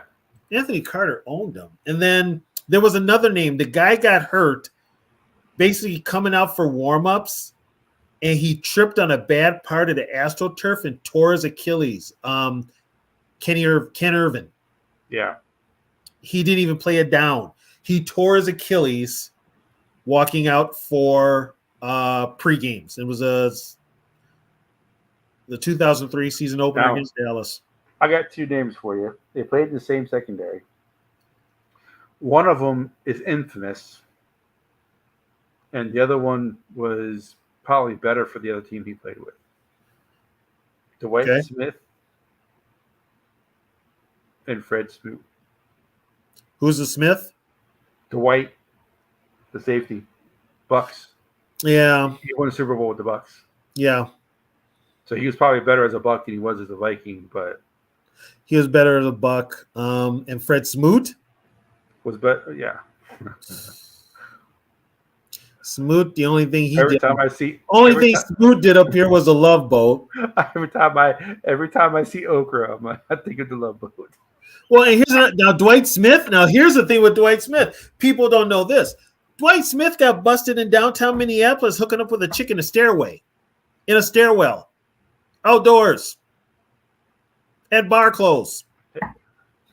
You got to do what you got to do sometimes. But damn, there's a ton of motels and hotels that you could have went to. You were Some you can rent by the hour. I mean, hell, you could find some place to go get your business done. You don't have to do it in a stairway. This team was so undisciplined under Red McCollum. I heard that, and I'm just like, oh my God. And with all the debauchery that was going on up here, the one we haven't heard nothing about was Sharper. Which is actually worse than what anybody else did. Right. At least to Fred Smoot, at least that was all consensual mostly. Right. Yeah, but for all the people that accused him of that, there were none from Minnesota. but it was just a quickie. Okay, Bob, there's a quickie, and then there's like millisecond do your business. Come on now. Damn. Get a hotel room. And you a Viking? Shit, they're gonna have a field day with that. Maybe he didn't want to go to hotels. And that was a year after when he got busted. That was a year after the Love Boat. Yeah, that was a year after the Love Boat. Well, maybe he didn't want to do it on the boat, so Well, he wasn't here with the team. Well, no, but I'm saying maybe after that whole thing, he's like, "Oh, I'll just do it in the stairway." Well, that was when they also had got children, so they had turned over a whole leaf about I forget what it was called, but Basically, you had to be a good boy. Yeah, just what was it? Oh gosh, they actually released a memo on it. Well, they released this big ass thing on it. Something about Personal conduct code. personal conduct code. Yeah, Yep. yeah. Yeah, Van Dale was here 1 year, and that was in 01. He was here with Jake. Yeah, that was. I mean, Darren Sharper's played.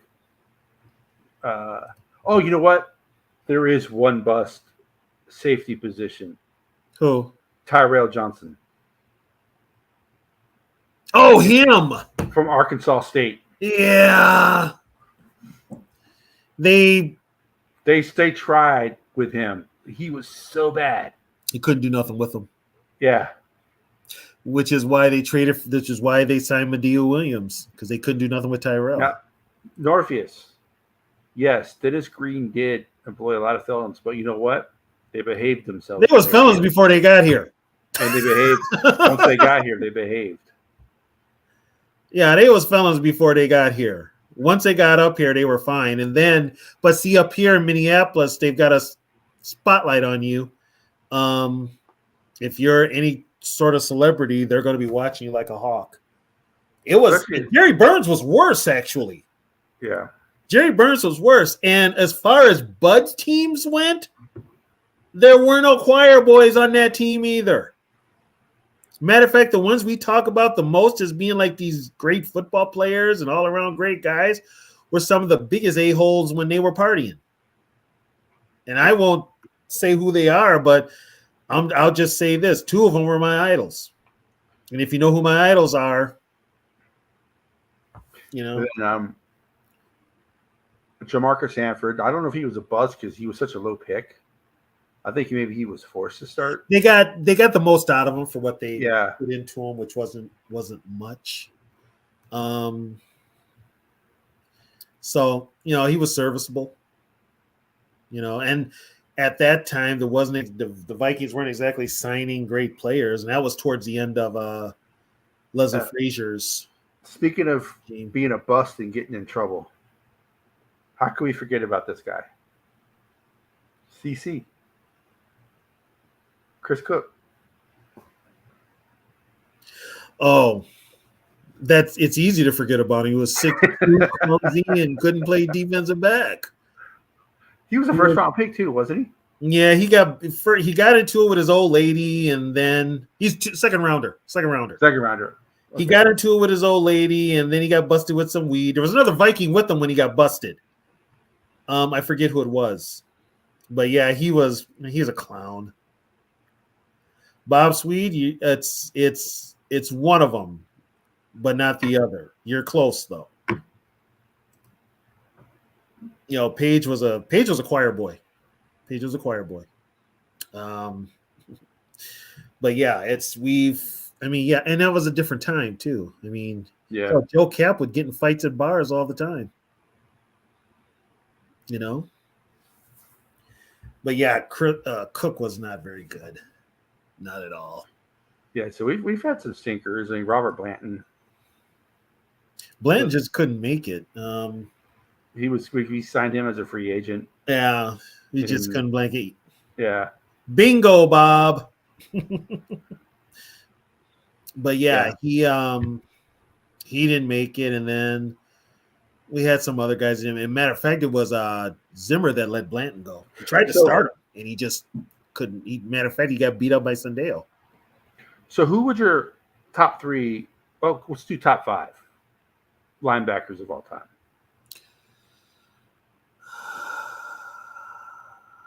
Studwell, Blair, God, and no particular order. Yeah. Studwell, Blair, Seaman, Roy Winston, Wally Hilgenberg. So no modern linebackers in that. No, and the only next one would be Chad Greenway. You know. Yeah. But yeah, then the older guy, that's about my top 5 too. Yeah. I might throw Merriweather in there because I like, or Ed McDaniel. I mean, because Ed McDaniel was around when I was. That's like my time frame. But I can't think you. I mean, you can find arguments, but for three of those guys, you can't find arguments for No. Blair, Studwell, and people would say Seaman. Yeah, Jeff I mean, Seaman. I mean, yeah, for maybe me, maybe and Hillenberg. McNeil, and you know what, Bob McNeil was a damn good player. Yeah.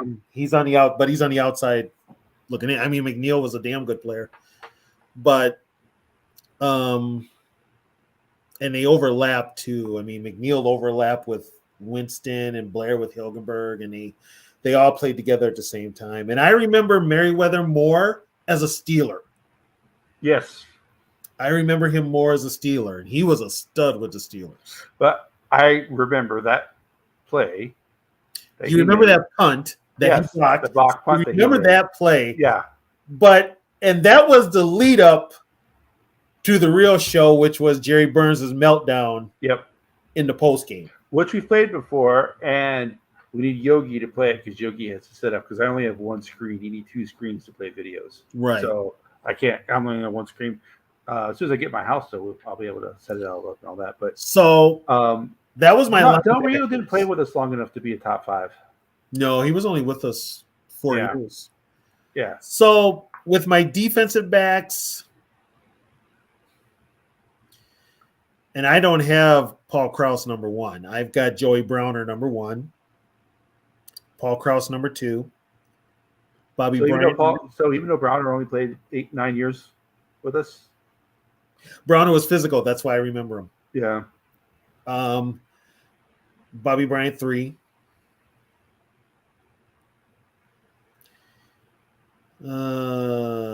Carl Lee 4.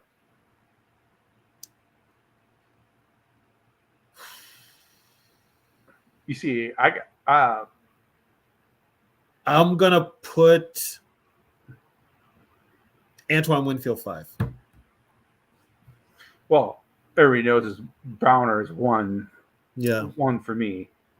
Then I'm gonna put Winfield second, and then Carl Lee, and then I didn't see him play, but I know how great he was Paul Krause. Mm-hmm. And then you could probably do I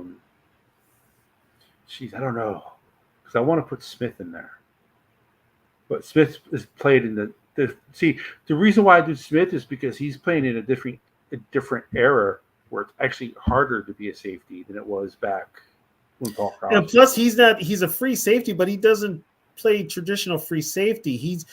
Zimmer has had him blitzing, and so has Flores. Yeah. So he should be playing strong safety. Yeah. But but Metellus is a stronger safety. Is a stronger, or they send them both. Yeah. And then Bynum is actually I guess Harrison Smith and Metellus will both be strong safeties because Bynum is probably more of the free safety. Well, considering most teams play like a 4-2-5 or a 3-3-5 nowadays. Because back when Joey Browner played, he was a strong safety. He was a strong safety. Metellus could actually, this is the thing with today's defenses. You could play a 3-3-5, but it's a shell 3-4 or 4-3, depending on how you've got the players lined up. And Metellus moves up into that linebacker zone. He's a chess piece that most teams don't have. Yeah, he's a chess piece. Which I is think why the only other team that has one is probably the Cowboys with Curse. Yep. Which is why, you know what's funny? Curse was here. I know. And Zimmer never did that with him. No. So you're kind of like, Zimmer was this supposedly defensive guru, but his defense was just stagnant. He didn't do anything varieties. He didn't change up. The only time he actually made adjustments and shit and mixed up his coverage was probably that playoff game against the Saints in New Orleans. When he put the two defensive ends in the middle. Yeah, when he moved Hunter Jefferson into the middle. Yeah, Jackrabbit. Yeah. I mean, that's the only time. And even then, the defense was still suspect against the run. You know? Every time I see Javon Curse in the Cowboys, playing like he's playing with the Cowboys, I'm like, that's how he should have played. That's how he should have played when he was with Minnesota. Yeah. And I'll tell you what. A healthy Anthony Barr, this defense fits him. Yes. Instead of, and this was the biggest thing that bothered me with Zimmer. You knew he was blitzing the A gaps. Mhm. That's all he ever did. And teams got wise to it. Some teams still couldn't stop it, but yeah. Right. Well, and that's on them. Yeah. That's on them. So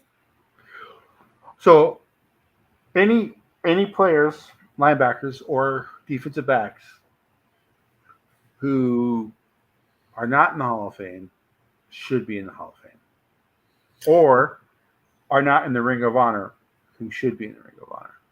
okay, Hall of Fame wise, linebackers, Matt Blair. For sure. Travesty, he's not in the Hall of Fame. Yeah, Matt Blair's not in the Hall of Fame. Ring of Honor, I don't think Bobby Bryant's in the Hall of. I don't think Bobby Bryant's even in the Ring of Honor.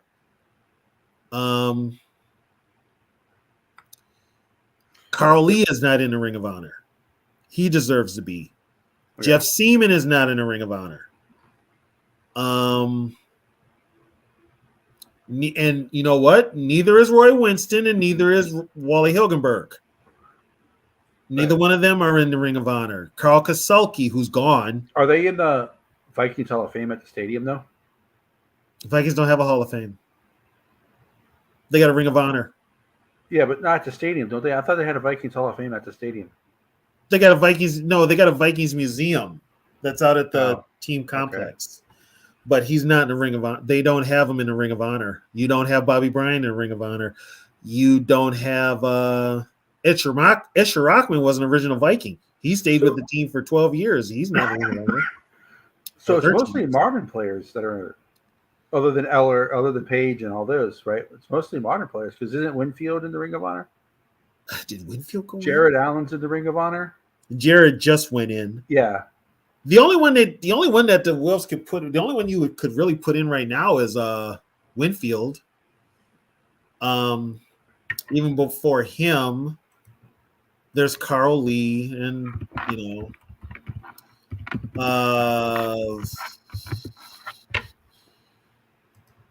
jeez.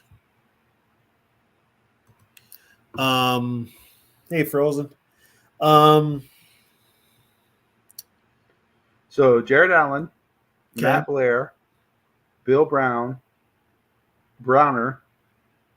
Burns, Carter, Dolman, Green, Eller, Finks, Foreman, Grant, Jordan, Kraus, Marshall, McDaniel, Moss, Page, Randall, Stringer, Studwell, Ahmad, who just went in, Fran Tarkenton, Tingelhoff, Kevin Williams, Ron Yeri, and Fred Zamberletti. He's That's a it. trainer. He's That's kind of all. a trainer in the team. Yeah, but he was like, wasn't he there for like a long time though? he was there for years. Yeah, like He retired. 61 to He was there. 98. He was there in 61 and retired in like 2000 and something. Yeah, so that's it. So they're missing a lot of people. Yeah, and Carl Lee's not on there. Then he should be. Carl Lee's not on there. Right. Dolman's on. Is Dolman on there? Yeah, Dolman's on there. All right. I think he went in a year before he passed. A year or see. two.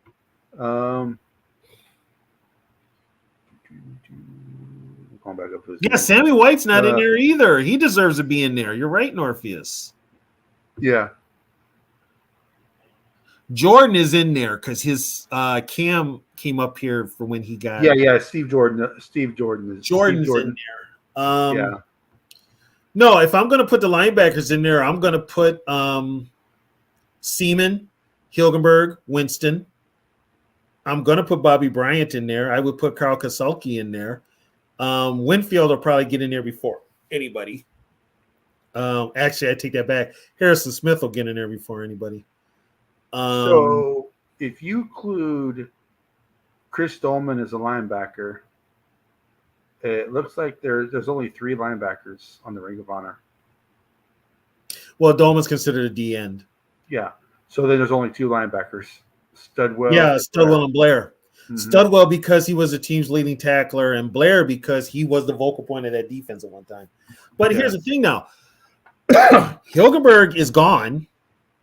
Roy Winston is gone. Jeff Seaman is still with us. Fred McNeil is gone. Even Matt Blair is gone. So, I mean, Hilgenberg and Roy Winston deserve to be in there. Hilgenberg was ALS, right? That's Lou Gehrig's? Yes. Yeah. Yeah. Roy was bad. Roy was really bad too, because this is when I was in contact with Bob Lertzema. And he would try to keep in touch with some of the former players, and he was going to go see Roy in Louisiana, and he was told, "Don't bother.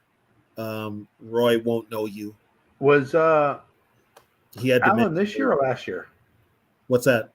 Ring of Honor. So there hasn't been one this year. Then, if Allen was last year, I thought they put somebody in this year. Yeah, I thought they put Jared was the year before. I thought they put somebody in this year.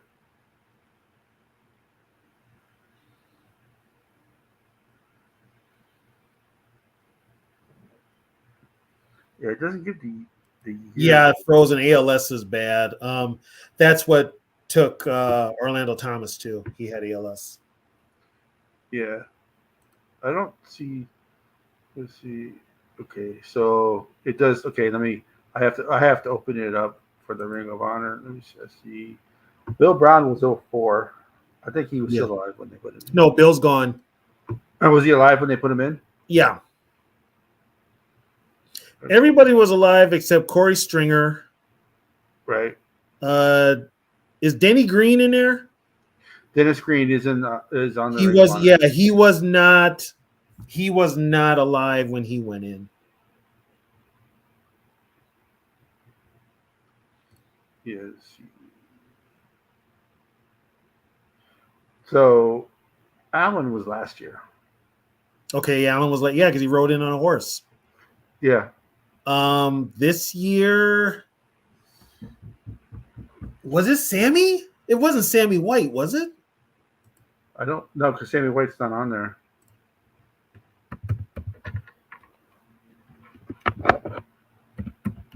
I know Sammy's been in town for a lot of Viking stuff. Let me see.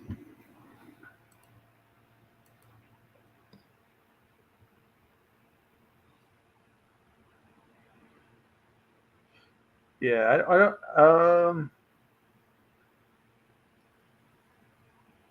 don't see anything. Let's see.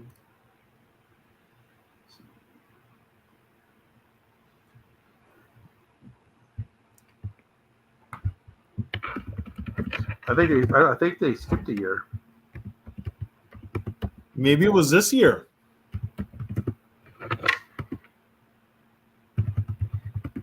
Because I don't remember them. I honestly don't remember them saying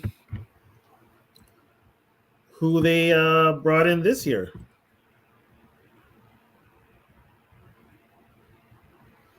Yeah, I don't think there was one. So there's 27 members in the Vikings Ring of Honor. 13 players, coaches, and the Ring of Honor.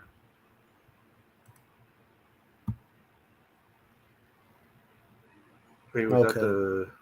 Hold on. Yeah, so they might have. And the Wilfs need to do a little.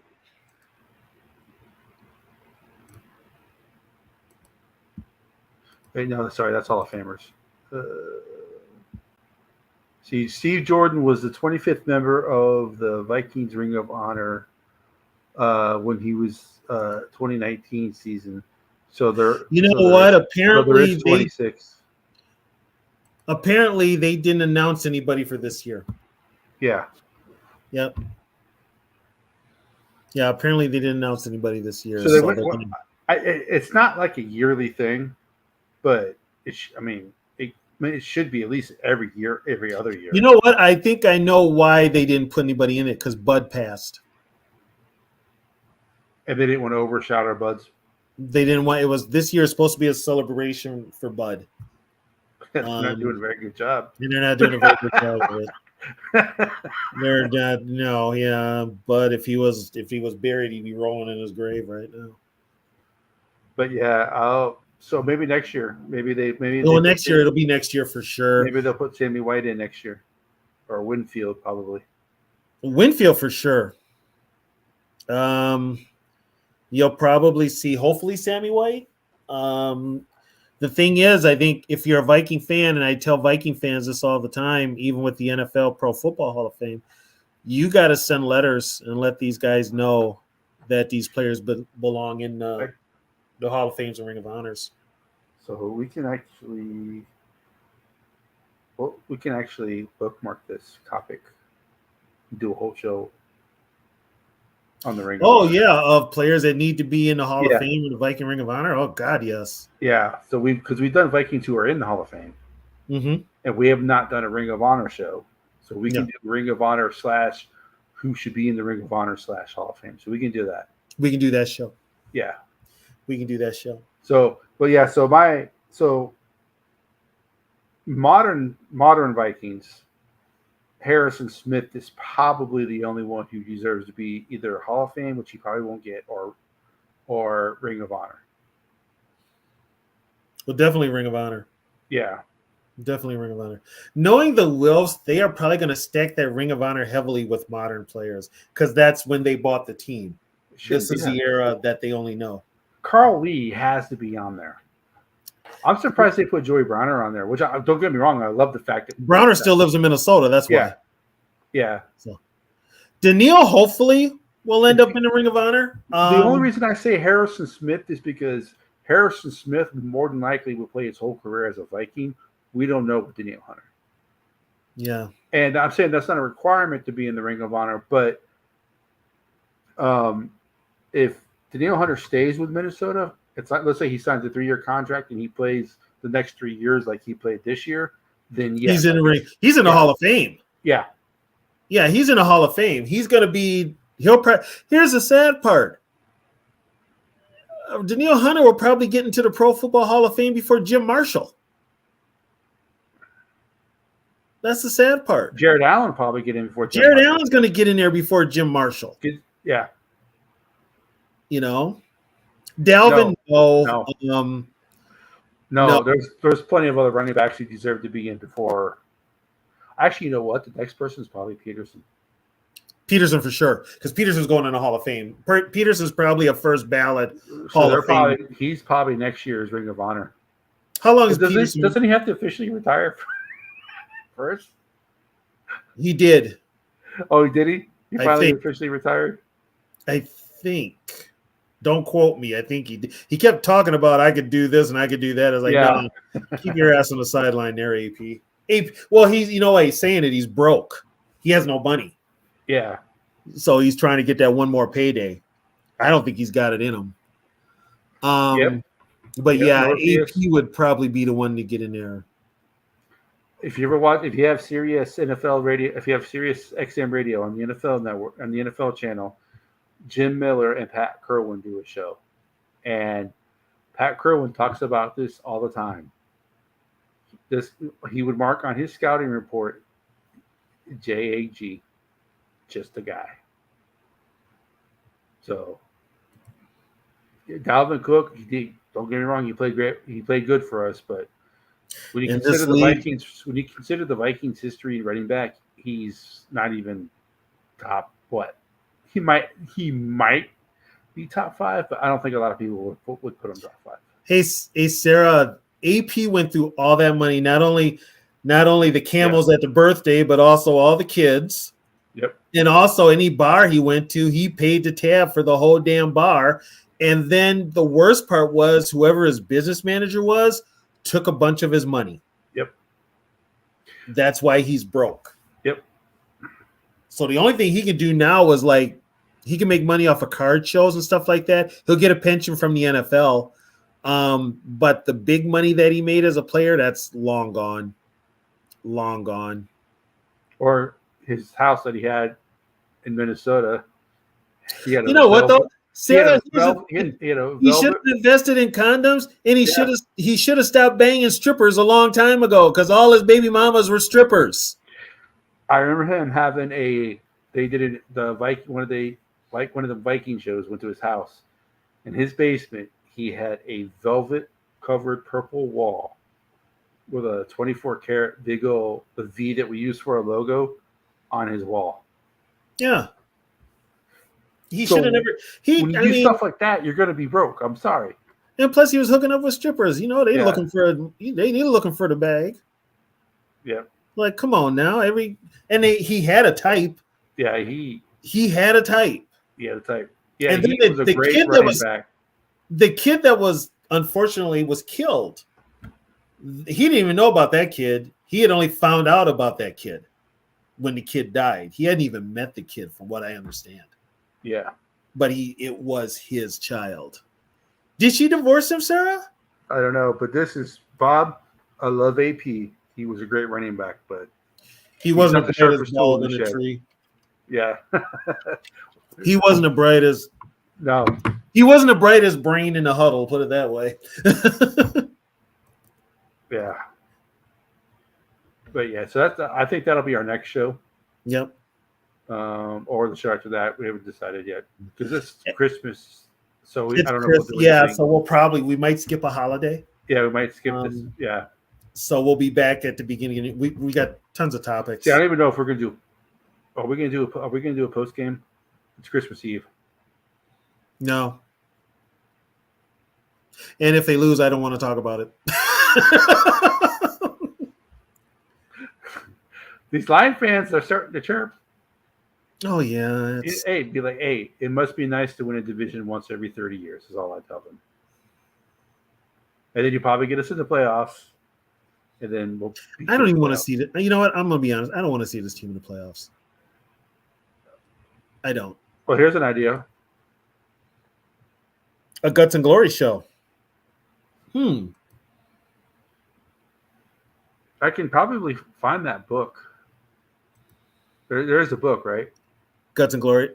I think so. Or So was it basically, you want us to talk about the Vikings that were some of the guttiest players we ever had? Because there were a bunch.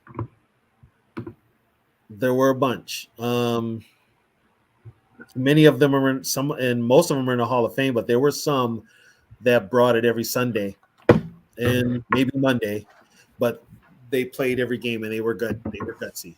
Hell, even Tarkington was a gutty player. We could do that show. Like I said before, folks, you come up with the ideas, we'll run with it.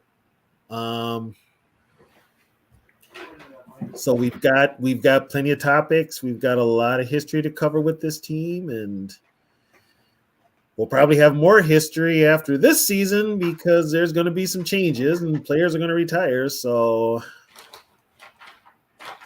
yeah, I know, Sarah. Lions fans are talking like they're going to control this division for the next 10 years. Idiots. Here's the thing, though. Keep this in mind, folks. I brought this up on Yogi's show. There's a possibility that if the Pittsburgh Steelers move on from Mike Tomlin, the Bears are going to be very interested in hiring him, and they probably will hire him. Because right now the Bears are trying to get a new stadium. So they need to get fan attraction and fan interest in that team. And Mike Tomlin would bring it. They would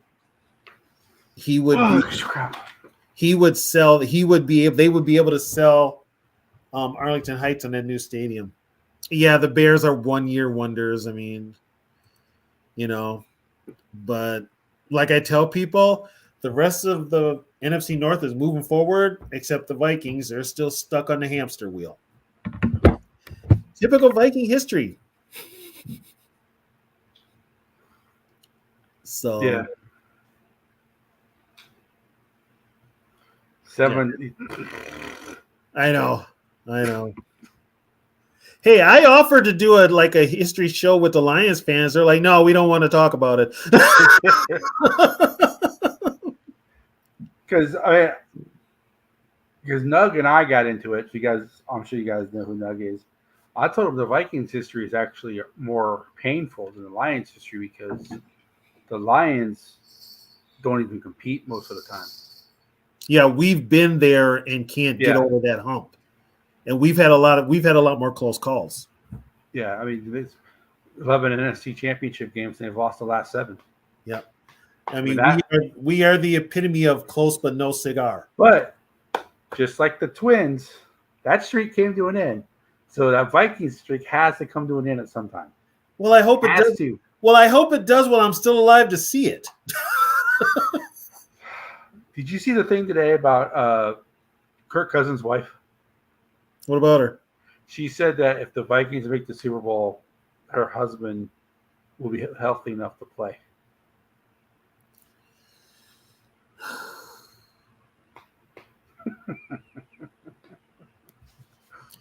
That right there is his wife saying out loud, she's sick of Kirk being around the house. She wants him out.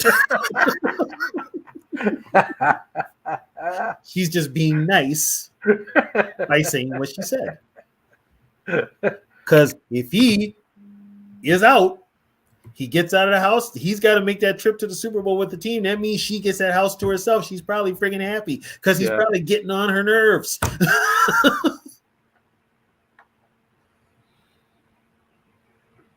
Yeah, I don't. Oh my God, Morpheus, really? Damn. Yeah, but he had to leave Detroit to get a Super Bowl. His wife is also weird. Who, Kirk's? No, Stafford's. Yeah, I noticed She didn't that want, there. she didn't want them living on the lake anymore because she was like her kids. Like she didn't want her kids around water. She's kind of a Stepford wife. I noticed Something like that. Yeah, she's It's kind of a so weird. Stepford wife. So weird. Now they live in LA. So it's like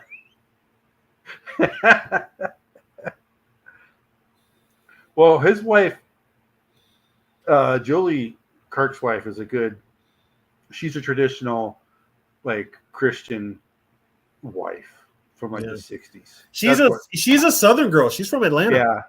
Yeah. So hey baby, Trish is here. speaking of a Southern woman. Hey, I'm married to one. I love Southern women. Yeah, and she doesn't.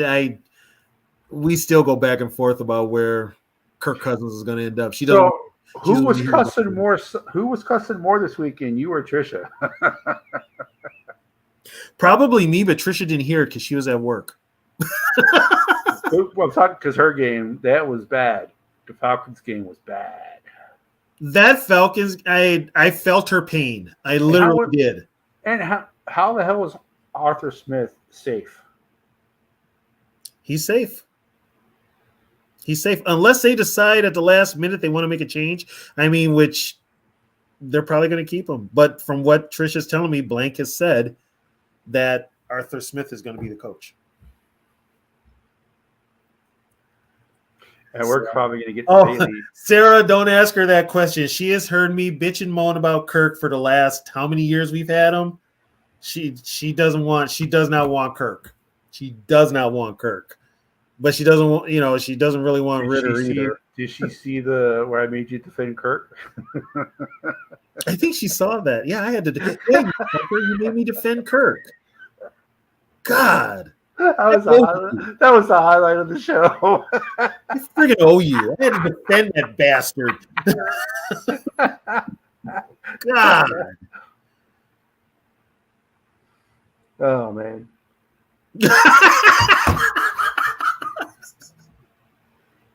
Oh, and she'll block me too. She seriously will. She will block me. Yes, Bob. My wife definitely thinks so. Kirk? Oh, okay, whatever. With the beard. Whatever floats her boat. She says he looks like a high school boy without his beard. She really likes Hartman from Notre Dame, though. Oh my God, honey.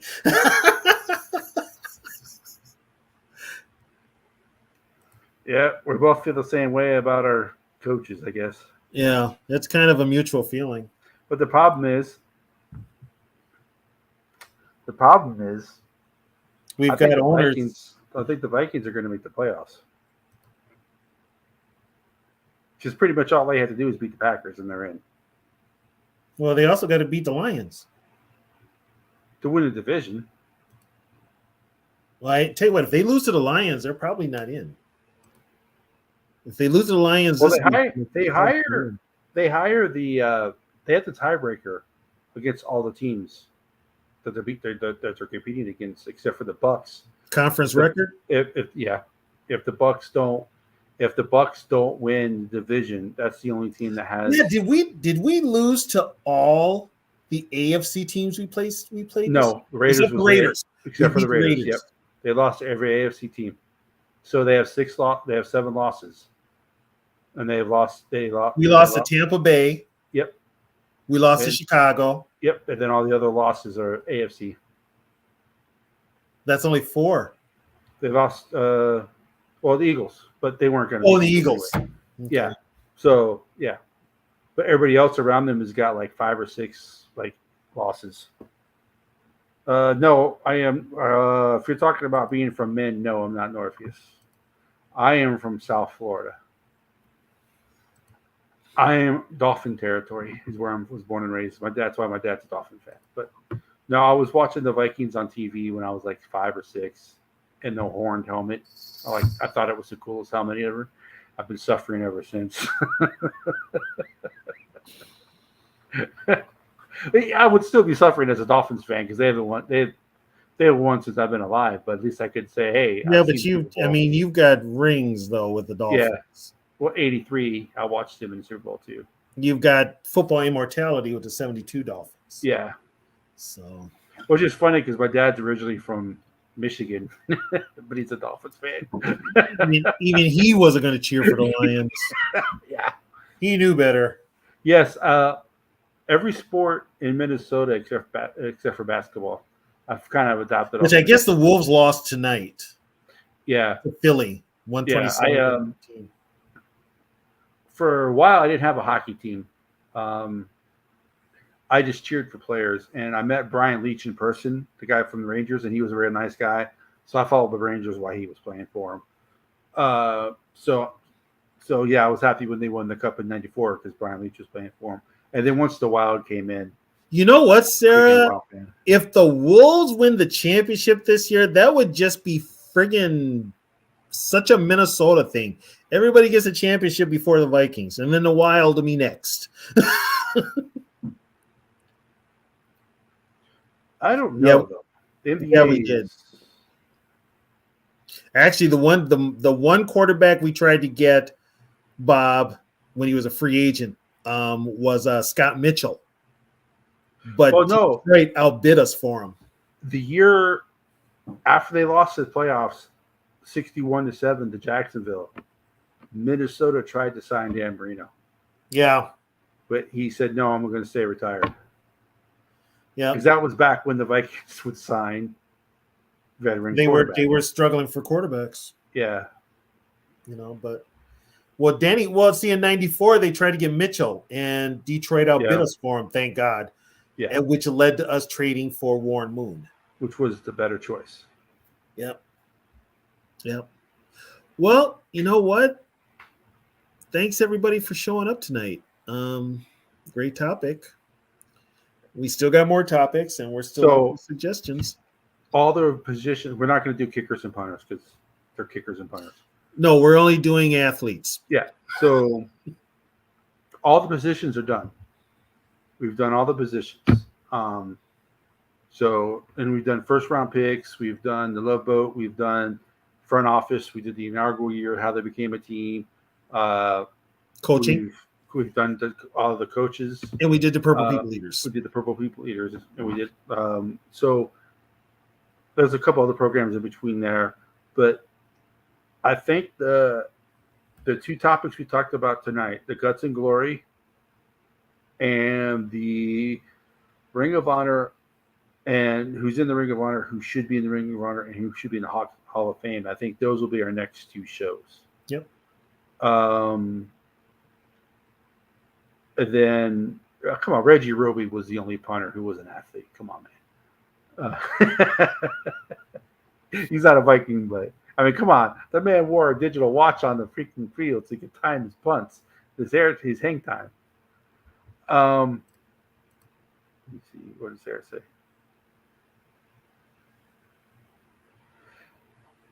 I don't know. See, I have more confidence in Joseph making field goals than I do extra points. But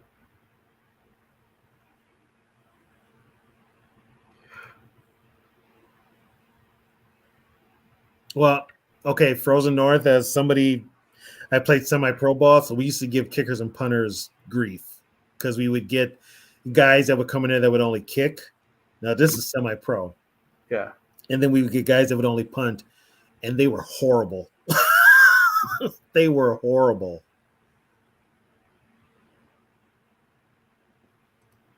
Well, we did for Thanksgiving. We did do holiday games. We did do that already. Mm-hmm. So if I remember, And we've but, only, I mean, in Christmas, we've only played what, 3-4 games? yeah, it was One of them was a playoff game. yeah, and the only kicker. I mean, I don't treat the problem with kickers and punters. This is what people who don't play football, who just watch it, don't understand. Yes, they are part of the team.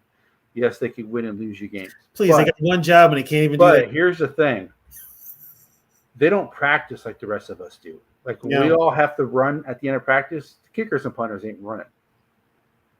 So yes, they are part of the team, but they're not part of the team. If that makes sense. The only kicker who I ever played with who was actually part of the team was my high school kicker. Why? Because not only was he the kicker, but he was the backup wide receiver. Although, you know what? I will give Fuad Reveas credit. He's the only The kicker I've assassin. ever seen in years that ever got a personal foul to unnecessary roughness call. Bob Reveas, the assassin, got kicked out of a game. He got kicked out of the game for unnecessary roughness. It was awesome. So, but yeah, that's why people say they're not real athletes, real football players, and stuff like that. So, look at the punter from the Titans last week. That bad punt. He tried to field it. It was just a regular defensive guy landed on top of him, and he was like dead. So, like I said, they are an important part of the team. They can cost you games, they can win you games, but that's why they're not considered like, they hardly ever get hit. Let's just say it that way. They hardly ever make tackles, and if they Yeah. do, they kind of look like they're going to make a tackle, and then they just kind of fall. They flop more than basketball players.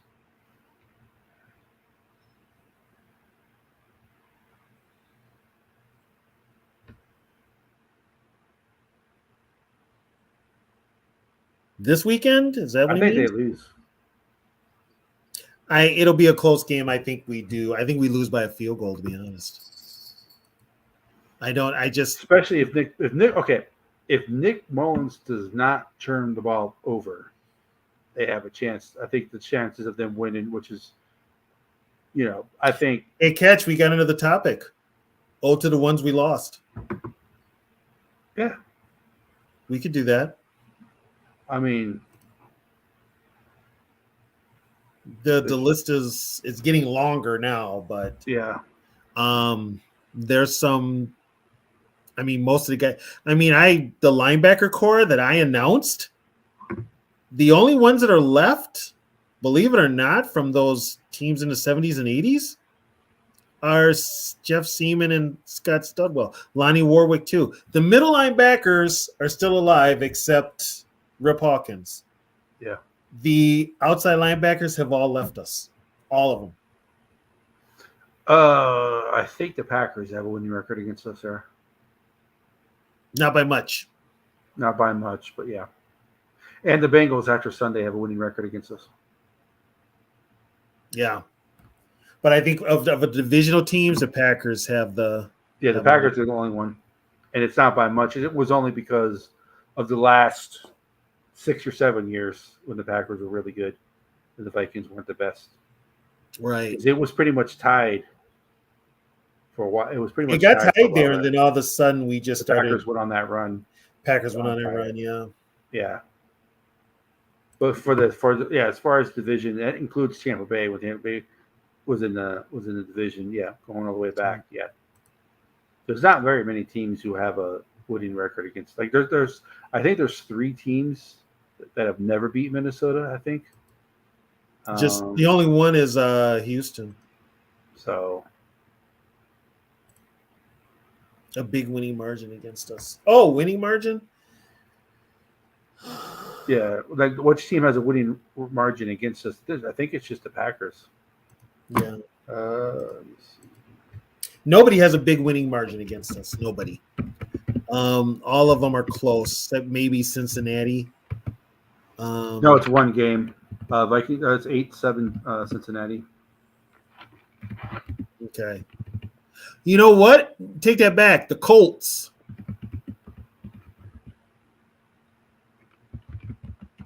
The Colts have a wide margin against us, I believe.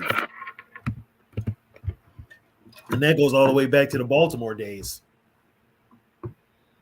All right, so the Vikings have played against every other NFL team at least 5 times each in the regular season. They have a winning record against 20 teams, a losing record against 10 teams, and an even record against one Cincinnati, which is now a loss. Mm-hmm. So they beat the teams more. So they are 16-12 against Arizona, 19-11 against Atlanta, losing record against Baltimore, 3-4, 9-6 over Buffalo, 11-6 Carolina.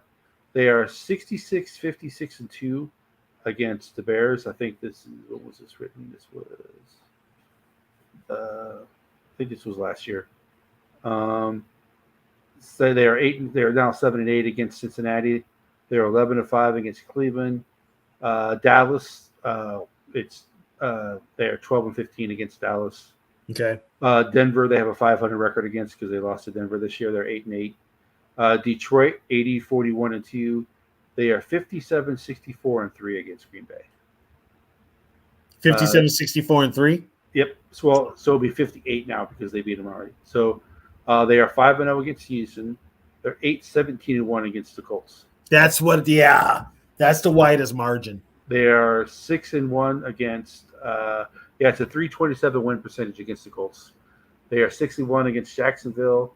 They have an all-time losing record to Kansas City. All-time, they're 5-8 against Kansas City, 6-9 against the Raiders, 8-7 against the Chargers, which would be 8-8 now. So they have a 500 record against the Chargers.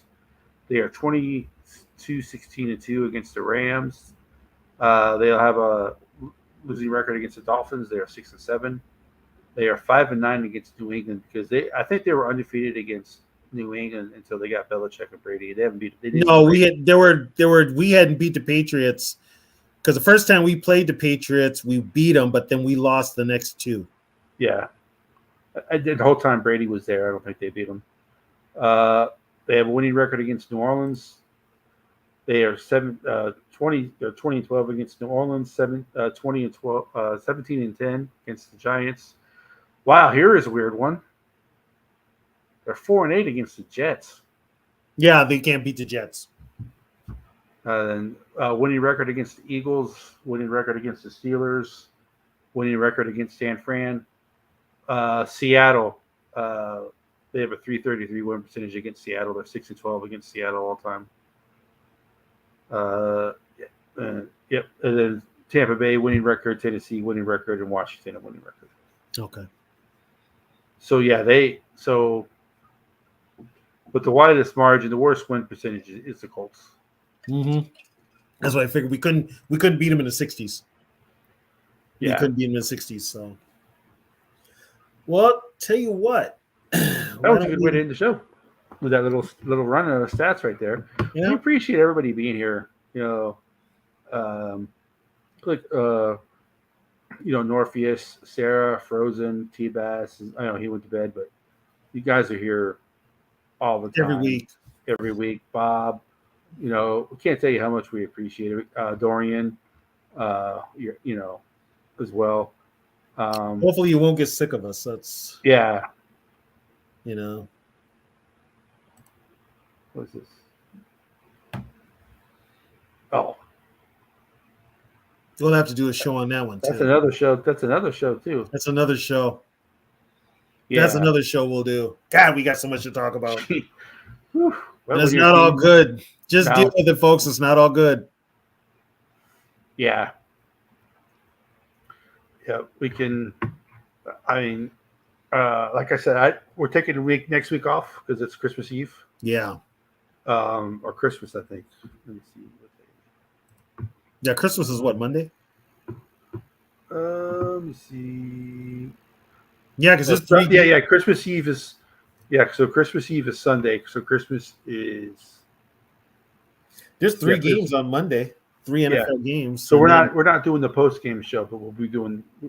Well, it's also New Year too. So right. we'll just skip next week. And then we have then we'll have the post game return for against Green Bay, the Vikings history, and the status of the North. We can do status of the North one in regular season, so we can do that 2 weeks in a row as well. Yeah, because we're almost at the end of the season, so Yeah, we could do that. yeah. I just want to. Well, Sarah, they've been trying since '61. Yeah, they've struck out more than they've had success. They have three quarterbacks drafted in the first round. I believe we did that show, right? 4. 4. Yeah. Kramer, Culpepper, Ponder, and Bridgewater. And the most successful one is Culpepper. You know, Tommy was up there too, but Tommy was erratic. Yeah. And then we don't know what Teddy would have did. Teddy's the great unknown. Yep. He'll probably be the number one topic on the what you just brought up, Dorian. The could have beens. Thank you, baby. You have a Merry Christmas too. Yep. So once again, we'd like to thank you guys for joining. Mm-hmm. Let's enjoy this. Let's enjoy the whiteout on Sunday. I don't give me. I want them to win. I don't know if they're going to.